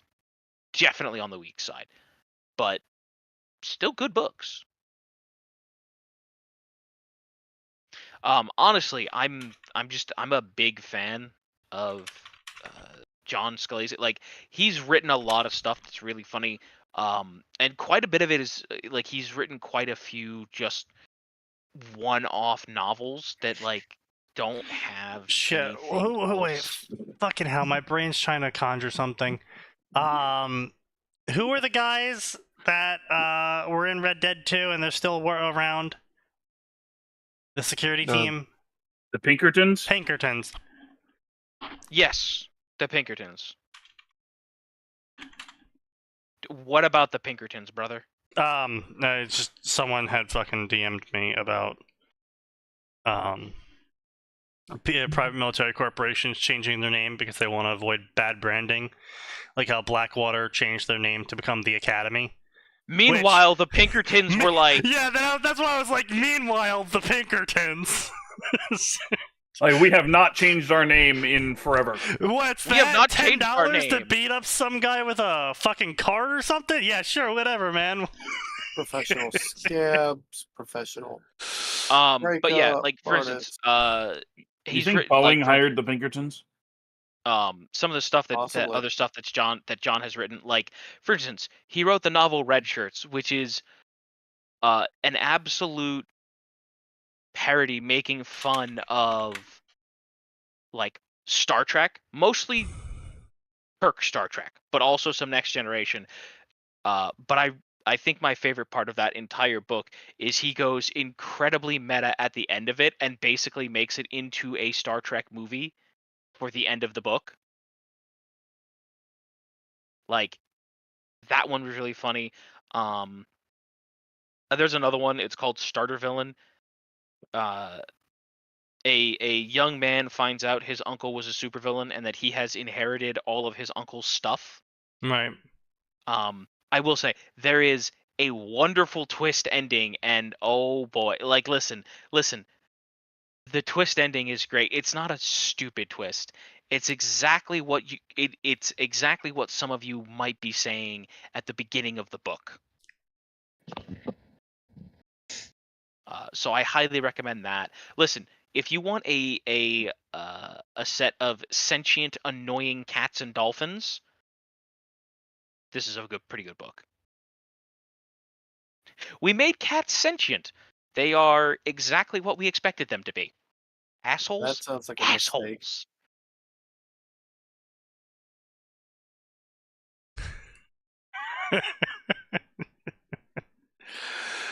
All right, let's keep going. Let's, like I said, we're gonna pull up Harry Potter now to end out the stream.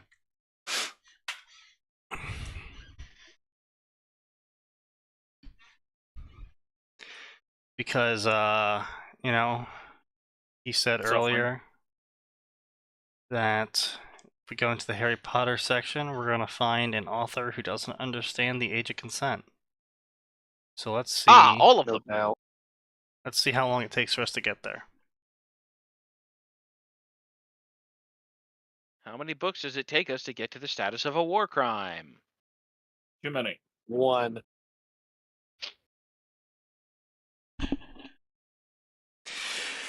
Lost in Chaos, a sequel to Time for Chaos. All right. Hey, so here's while we figure that out, Yeah. Sign, how the commission's going? Oh God. God damn it. he Lose just will be Listen, done we've got Friday. time. he just just like got you. shit on. No, I'm Not asking a Okay. genuine question. How even- I know. I'm saying he just got shit on by his own server like maybe 30 minutes ago for this. Yes, they're going. Why? Wah! I'm simply making an interrogative statement to fill the airtime, sir. Don't Now- worry, I'm not like secretly trying to dunk on you. If I wanted to dunk on you, I wouldn't make it a secret, buddy. Fair.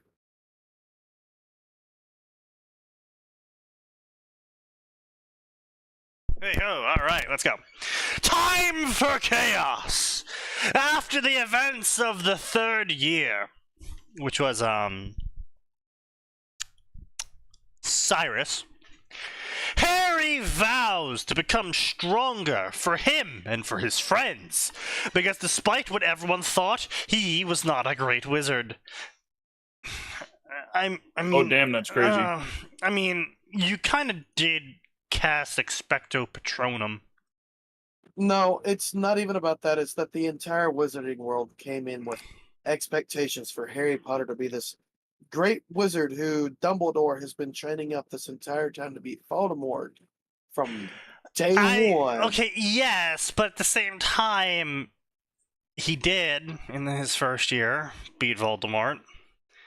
And in the second year, he By killed a accident. basilisk with a sword. By mistake. And in the third year, he fought off 50 Dementors. Or he'd have died. Yeah, that is typically he how fought those off- situations work, The Side. Bro, he Yes. fought off 50 fucking Dementors. The point Hey, what is, do you want? the point that Sneaky's bringing up is he did some pretty extraordinary Like, stuff. it's like He saying, like, did do some extraordinary stuff, but he's not kill Voldemort level yet. I mean, he literally killed Voldemort in year He one. literally killed Voldemort. No, that wasn't Voldemort. That was a fucking. He killed echo. That was Voldemort not 2 his name. years in a row. Yeah, you know, when you think about it, Harry really did a number on Voldemort's KD. Yeah. I mean, Voldemort kind of did He it went to no himself. kills for so damn long. No, this no brat came deaths. around. No deaths. Yeah, he went no deaths for Or so that's what I long. meant. That's And what I then meant. this child, this literal gremlin child, comes fucking along scrub. and does it twice. Well, the first actually, time he came out with a fucking riot shield and fucking slammed into his face. no, the second no. and third time, did some In the bullshit. first year he killed one. In the second year he killed one. He also killed Olin as he was a child. I don't know. I was how about to say, you got to count the one as an infant. Come on. Okay, yeah, he That killed was the technically his infant. mom. He killed one in 7th year. He killed one in 6th year. He killed one in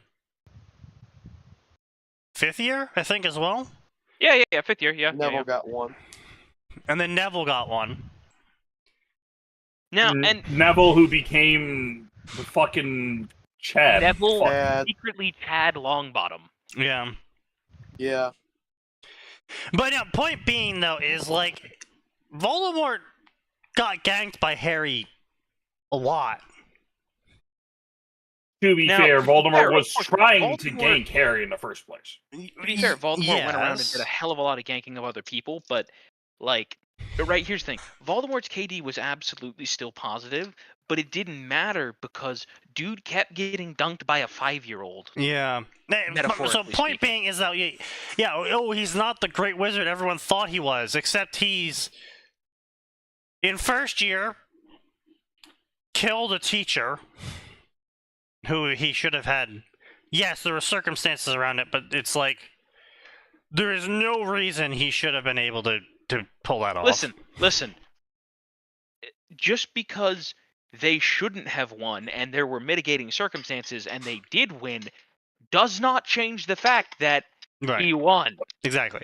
And then, A win's When a it win. comes to murdering people, it doesn't really matter how stacked or unstacked the deck is. they're dead. As long as they're dead, Yeah. you won.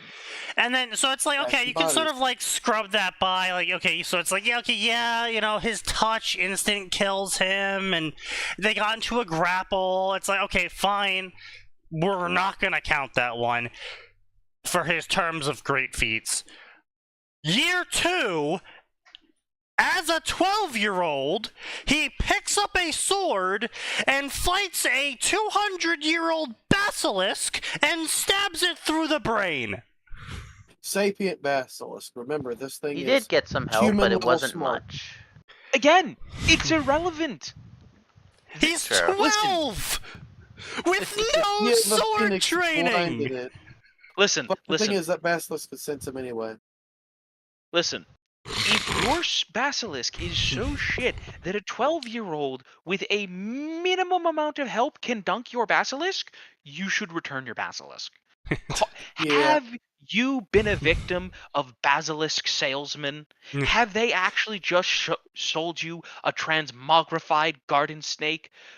Well, worry no more. who's Here at lawyer? Basilisk Emporium. We went two completely different directions, Nose.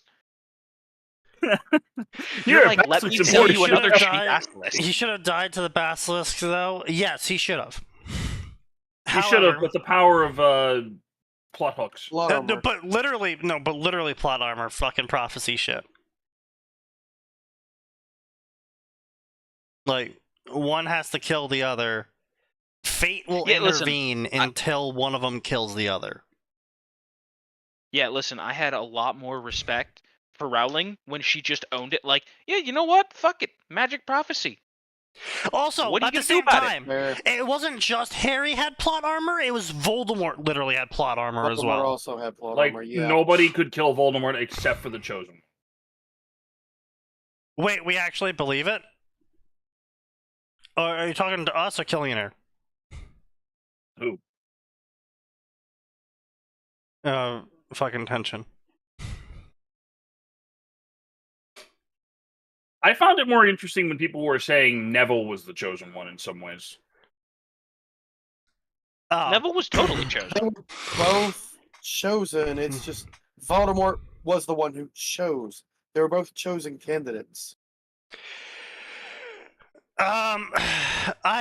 Okay, look, so I just find the idea of Voldemort getting his head cut off by a sword funnier than him just, like...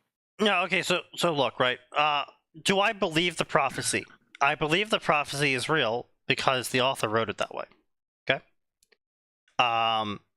If I was to write a Harry Potter story, would I write the prophecy as being real? Probably. Because magic fucking exists, bro.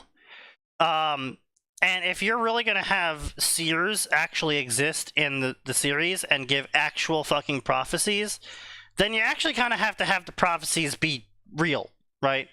And it has to work. And has to work, right? So yeah, literal plot armor. Some people get literal plot armor in life because magic's real, bro, and you've got a prophecy about you, and your life's about to be. Like, let's be clear here. Anyone that gets a prophecy about them, their life's shit. They're getting the Chinese interesting times curse. Yeah. Yeah. And yeah, sure. Now, to be fair, right, it does usually come with, right, like most curses, it comes with a couple of great ups, right? Listen, There are a few perks. as far as the Harry Potter universe is concerned, right, you are prophesied to bake a pie on the 98th year of your life, after which you will die immediately. Aces. Yeah. I'm making it to I can do 98, whatever I brother. want till I'm 98. And Literally, whatever I want till I'm 98. And now, to be clear as well, there's a lot of ways people try and play this up like, oh, well, wouldn't people just abuse their plot armor, though? It's like, no, but think about this, right? Like, oh, I have plot armor? That means I'm going to live till 98 years old? That means, like, I can do anything, and like, I can... It's like, no. What it means is you will live to 98 years old. It doesn't say you're going to live intact to 98 years old. The government has this bad thing about explicitly hiding those prophecies and keeping them away from the people who they're about, just to keep shit like that from happening. Well, I mean, yes, that's also fair, and actually kind of based of the government, not gonna lie. But... Based, I don't know. Smart, yes, because otherwise you'd have a bunch of fucking wide. Like, can you imagine how devastating it would be for society? Imagine if 30% of the people on TikTok knew they couldn't die. Yeah, right. Oh God. Yeah. Now, again, like I said, can't die and be fully functional are very different things. Well, here's the thing, right? If the prophecy quadriplegic. is you will bake a pie in the 98th year of your life and then die immediately, you can do a lot because you know that you have to be at least capable enough to bake a pie, right? Yeah, but you Gotta don't have need at least legs. one arm. Yeah. Sure. You need only But- one arm and your mental faculties. One Yeah, arm, at but least I'm just three, saying, you two can do a fingers and lot. thumb. Like, Yeah, there's a lot you can do with that. I'm aware, but still, the point is, at the end of the day, is that a lot of people look at the prophecies and in fan fiction try and be like, you know, munchkinning them of like, oh, well, that means I can't die. It's like, no, it just means that you won't die. It doesn't mean you're gonna get out of whatever situation you're in with all four limbs. Doesn't mean that you're gonna have your dick. It doesn't mean you aren't gonna get tortured for 30 years, get told to bake a pie by the local dictator, and you fucking get executed. Your pie was terrible. Right? Like, Your pie has offended the great leader. yeah. Point B is that there's a lot of ways that people don't really realize how the prophecies can roll, and they try and like pull this like fucking plot armor shit out of their ass. Like, oh, it's stupid because they have plot armor. Then it's like, well, yes, dipshit. It's stupid they have plot armor. Yeah, no, fucking they have plot armor. Yeah, it doesn't. They don't have real armor. They, you know, if their prophecy is that they're going to give birth to the next great leader of the world, that doesn't mean they're going to be having sex willingly. No. Prophecies have a strange way of working sometimes. So, if you try and abuse fate, fate will clap back on you. But- Sometimes fate is not sentient in most universes. No, it's not. But it's more like a very complicated cause and effect can still clap back on you. Like, if you're you have a prophecy that that boils down to how in 50 years you will give a speech that will change the world, and you're like, oh well, I have to be capable of giving a speech in 50 years. That means, like, not only can I not die until 50 years are up, but like I have to be able to talk, I have to be able to form thoughts, I have to be able to do a whole bunch of things. So I'm gonna go rob a bank. Hi, Stephen Hawking. Yeah. And then you rob a bank and you get shot in the spine, and you're on life support for 50 years. And then on the 50th year, they come in and they say, we have great news. We can restore your ability to speak with this new machine we've just made. Go on. Tell us what you'd like to say this whole time. Well, And then the one thing you say is just kill me. And then you say something and it changes the world. Because it's the first person to ever use this machine to speak. How's that plot armor working out for you? You kinda got fucked. So, it just because and fate doesn't need to intervene directly, be like, oh, this person's trying to abuse me, I'm gonna fuck them over. No, it just because you have a guaranteed, there's a fixed point in time that in the future this is guaranteed to happen for you, doesn't mean there's dozens of paths to get there. And yeah, at that point you fucked yourself. Yeah, if you go in thinking that you're somehow invincible and then someone just fucking shoots you and you're on life support for the next 50 years, well, that's your own goddamn fault. As wait, the that's kids, the as the butterfly kids would effect. say it these days, skill issue. No, that's the movie The Butterfly Effect with Ashton Kutcher.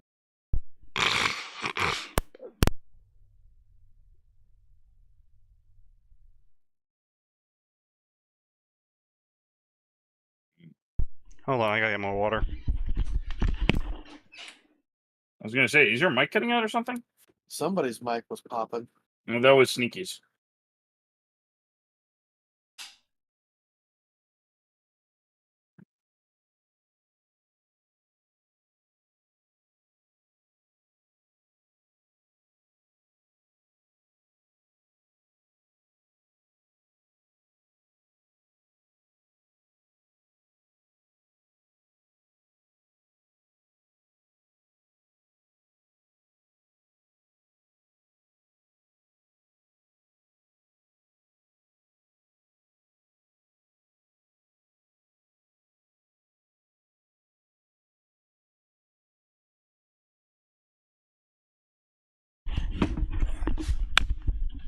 Point being is that it's very stupid to be like, ew, destinies and shit, when the destiny is in a straight line. There's a lot of ways. It's a lot like my complaints with DMs and Wizards of the Coast when it comes to D&D, where they're like, oh, but what if my player wants to make a +10 magic sword of ultra decapitation, soulbound, returning lifesteal? Jesus. Just tell them no. You're the DM. You can just say, no, you don't make that sword. I mean, if you've got the experience and the gold to dump into it, sure, go ahead. But I mean, also, yeah, no, that is the other half of it, is it's completely your fault as a DM that they managed to get 2.7 million gold. Like, that's completely your fault, DM, that they somehow managed to acquire that much. So, and that's what I fucking hate about that shit so much, where it's like, oh, there is a completely avoidable situation that I could have completely avoided by simply not doing something that was optional. Won't someone regulate this and prevent me from doing it in the future? No. No. It's like, I'm gonna shut up. just don't do it. Don't cause problems for the rest of us because you can't read. But then I'd have to be mean and tell my players no. Yeah. Well, that's their problem. Maybe. So anyway, Harry is a great wizard.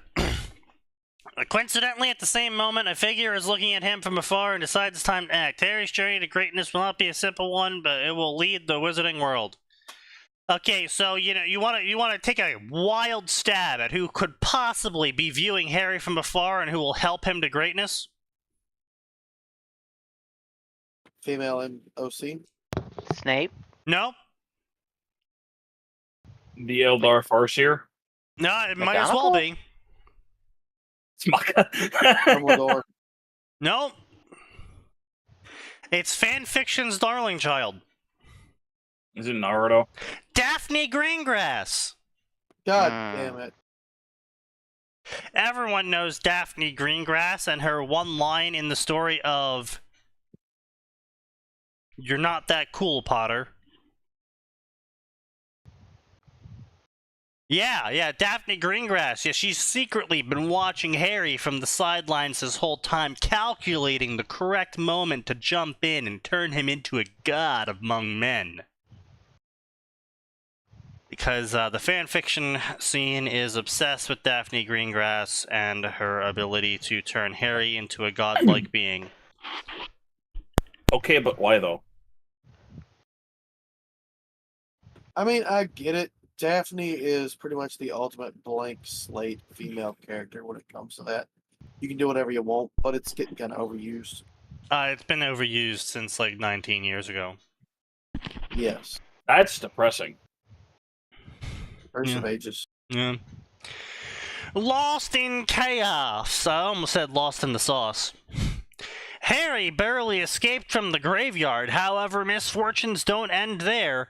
He has no idea where he lands, and above all, he's alone. Everything seems familiar, but it's different. Where did chaos bring him this time? And what are the stones he is talking about? What, follow Harry and Chaos on their freedom quest? Wait, so Daphne Greengrass is Chaos? Chaos has forsaken him. What the May fuck? chaos take the world. Okay, author's note. Hello guys, this is the first time I am writing something other than an essay for a college, and I like it. Normally, I just read fanfiction. You have two favorited stories, author, so I don't know if you're lying or not. Probably means AO3. Possibly.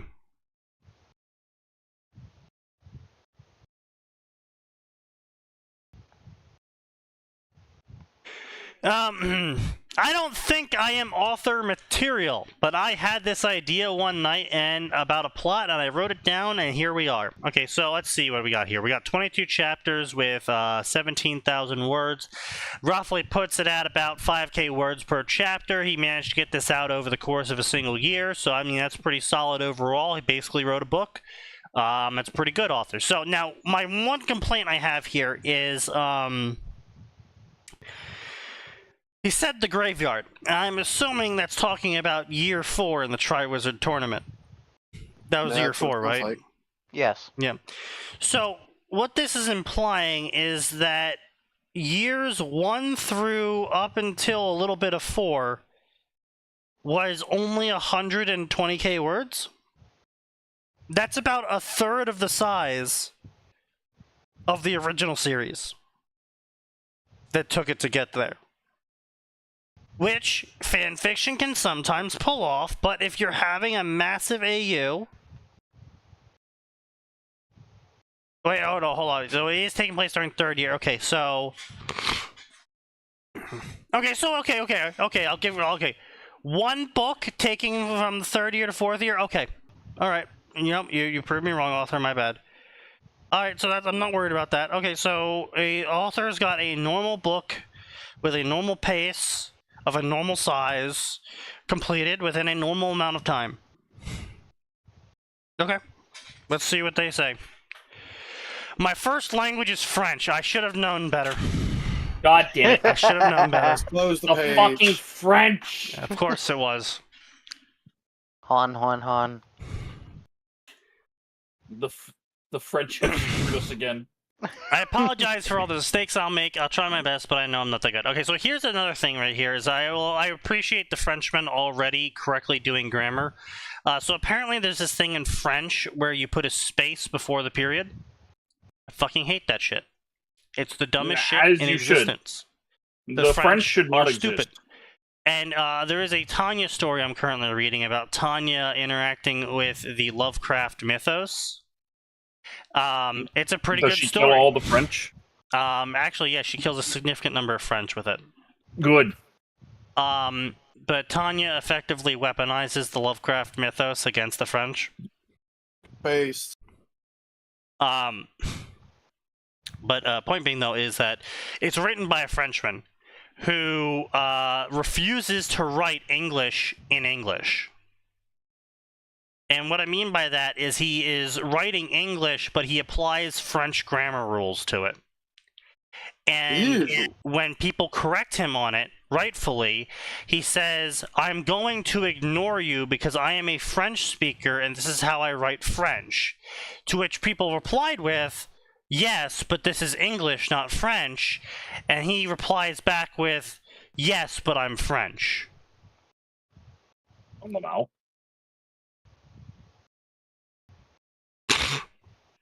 So, they could get hit by a bus. I hate Clearly people they that do that.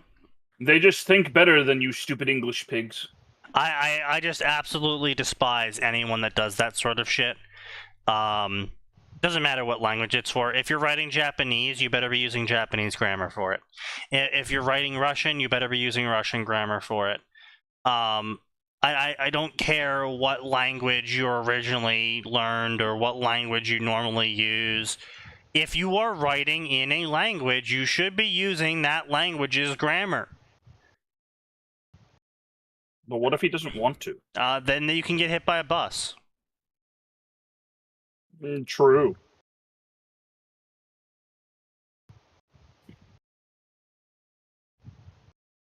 So what I'm hearing is to counteract this, we can write in French, but have it be English grammar. Right? Yes. This angers the Frenchman. Everything angers the Frenchman. I know. The first character you will read about in my story is an original character. It is inspired by the Titans in the Percy Jackson books. Oh no. Lord help me. No, the Lord can't help you now. We're dealing with Catholics.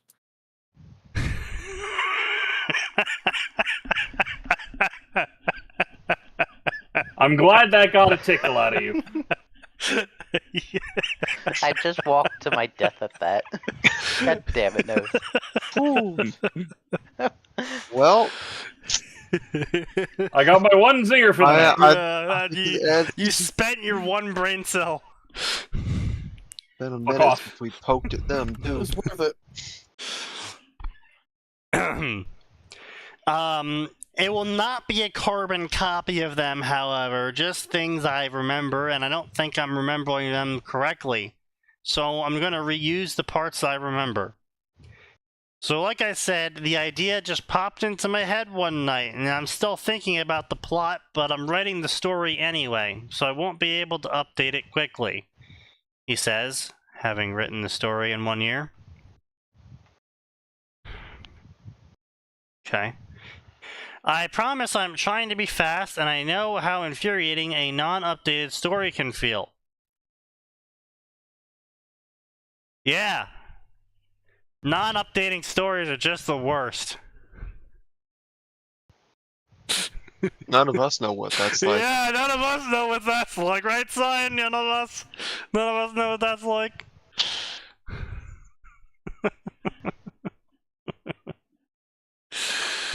Oh, God. Yep, okay.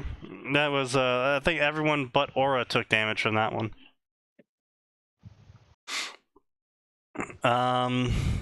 Okay.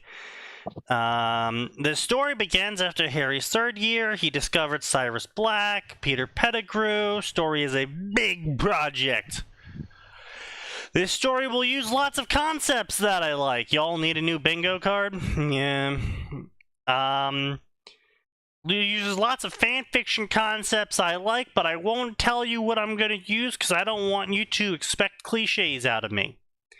This story is going to have canon, books 1 through 3, and will follow most canon events afterwards. This story will be a 3-part story. This chapter will be a prologue. As I said, the story is a large project, so I'll need time. This chapter, along with other chapters, were rewritten in December of 2023 to fix the grammar to English and plot and more. And I may rewrite it in the future. Oh, Jesus Christ.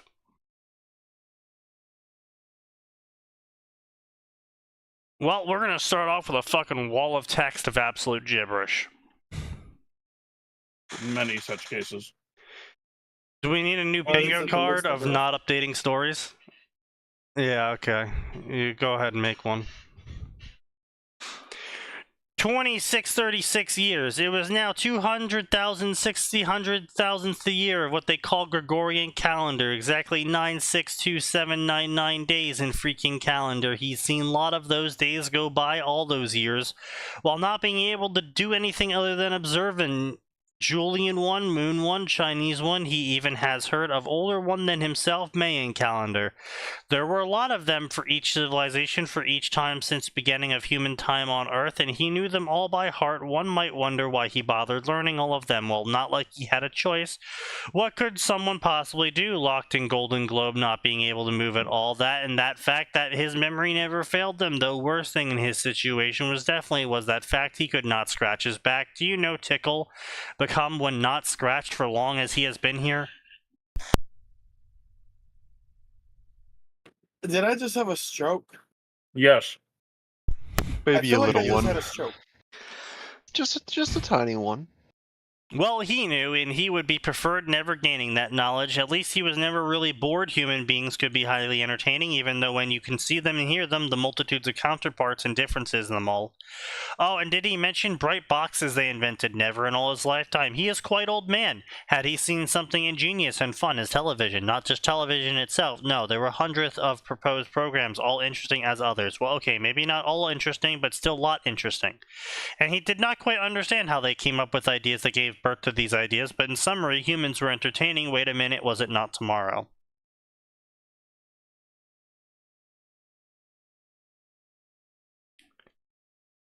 If he could, he would have slapped himself so hard the clap would be heard across Earth after traveling the void space. How in world could he forget chances finally to leave? Were tomorrow 962 800th day, first one of 2637th year, darned globe. He received that piece of information the day he was imprisoned. Maybe they had just said it in order to anger him and never honestly thought that this is what he thought at first. However, after cooling his head, he had to admit that they never lied, and that is why they did not speak a lot. At least he knew where to look. He hoped he knew, in a place called Surrey. It made his work easier, better finding someone in country entire of Earth. Now, all he had to do is to observe. He had still 23 hours, 52 minutes to find way out. Ticket, well, maybe less, considering he would have actually do something in order to get out of Globe before day ended. One may wonder how he was to find specific person in sea of over 1 million people. That was underestimating his sight. He might be imprisoned for a long time, if his powers were certainly rusty. The same could not be said about his observational skills that were honed all these years. Speaking of his talent, he found Ticket, or in case Boy, there lying on bed, smallest room of 4th Privet Drive, Little Winging, Surrey. And now showtime, he whispered with smirk.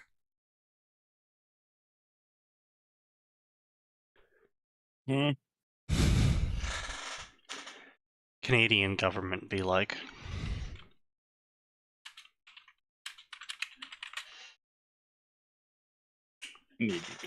Like. Fuck. I'm not wrong. What the fuck, dude? I'm not wrong. Having financial issues? Have you considered medically assisted suicide? This is an official Canadian government ad.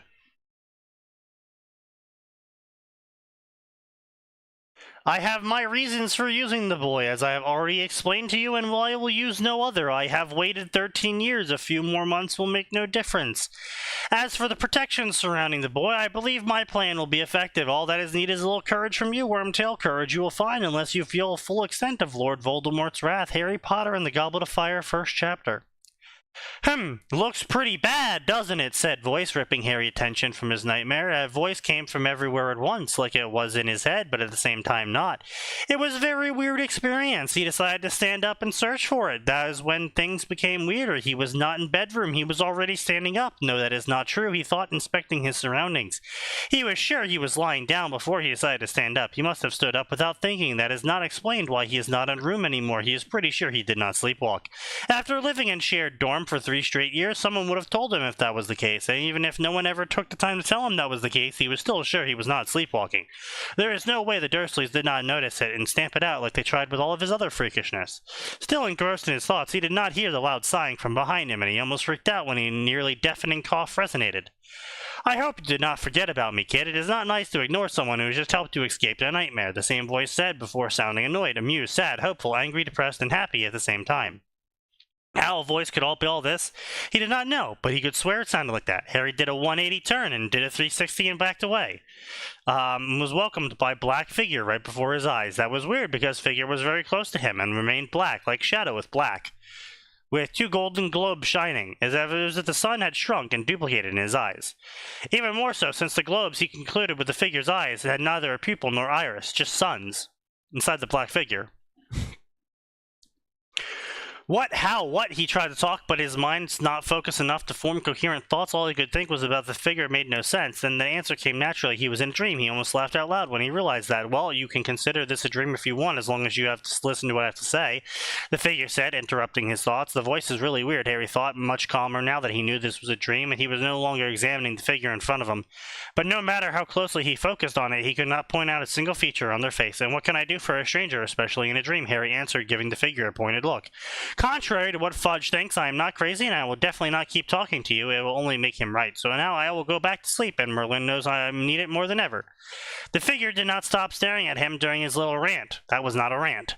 And while he said nothing, that young Gryffindor felt that faceless figure was giving him an impression of smugness, as if what Harry just said confirmed Fudge's words. Maybe I am crazy, he thought to himself. I am giving an expression to a figure without a face. On top of all that, try imagine what a man is dreaming is. What a man in a dream is thinking. Maybe the Dursleys were right after all. I might actually be a freak! Okay, kiddo, let us quit the internal chit-chat. Let's discuss about pressing business. Sounds good. The figure interrupted his internal musings for a second time, now with a weird voice lacking any emotion, and the second time so full of it. Why are you black? Why are you gay? Yeah, so, anyway, obviously, as you can tell, the dialogue is absolute fucking dog shit, the narrative is absolute fucking dog shit, run-on sentences, and French is officially the worst language. That is all for tonight, ladies and gentlemen. Come back on next Tuesday, because I will be traveling for Friday and will not be hosting a fucking fanfiction podcast at that time. But, Oh, thank God we're saved. Now, I wouldn't go as far to say that, because there is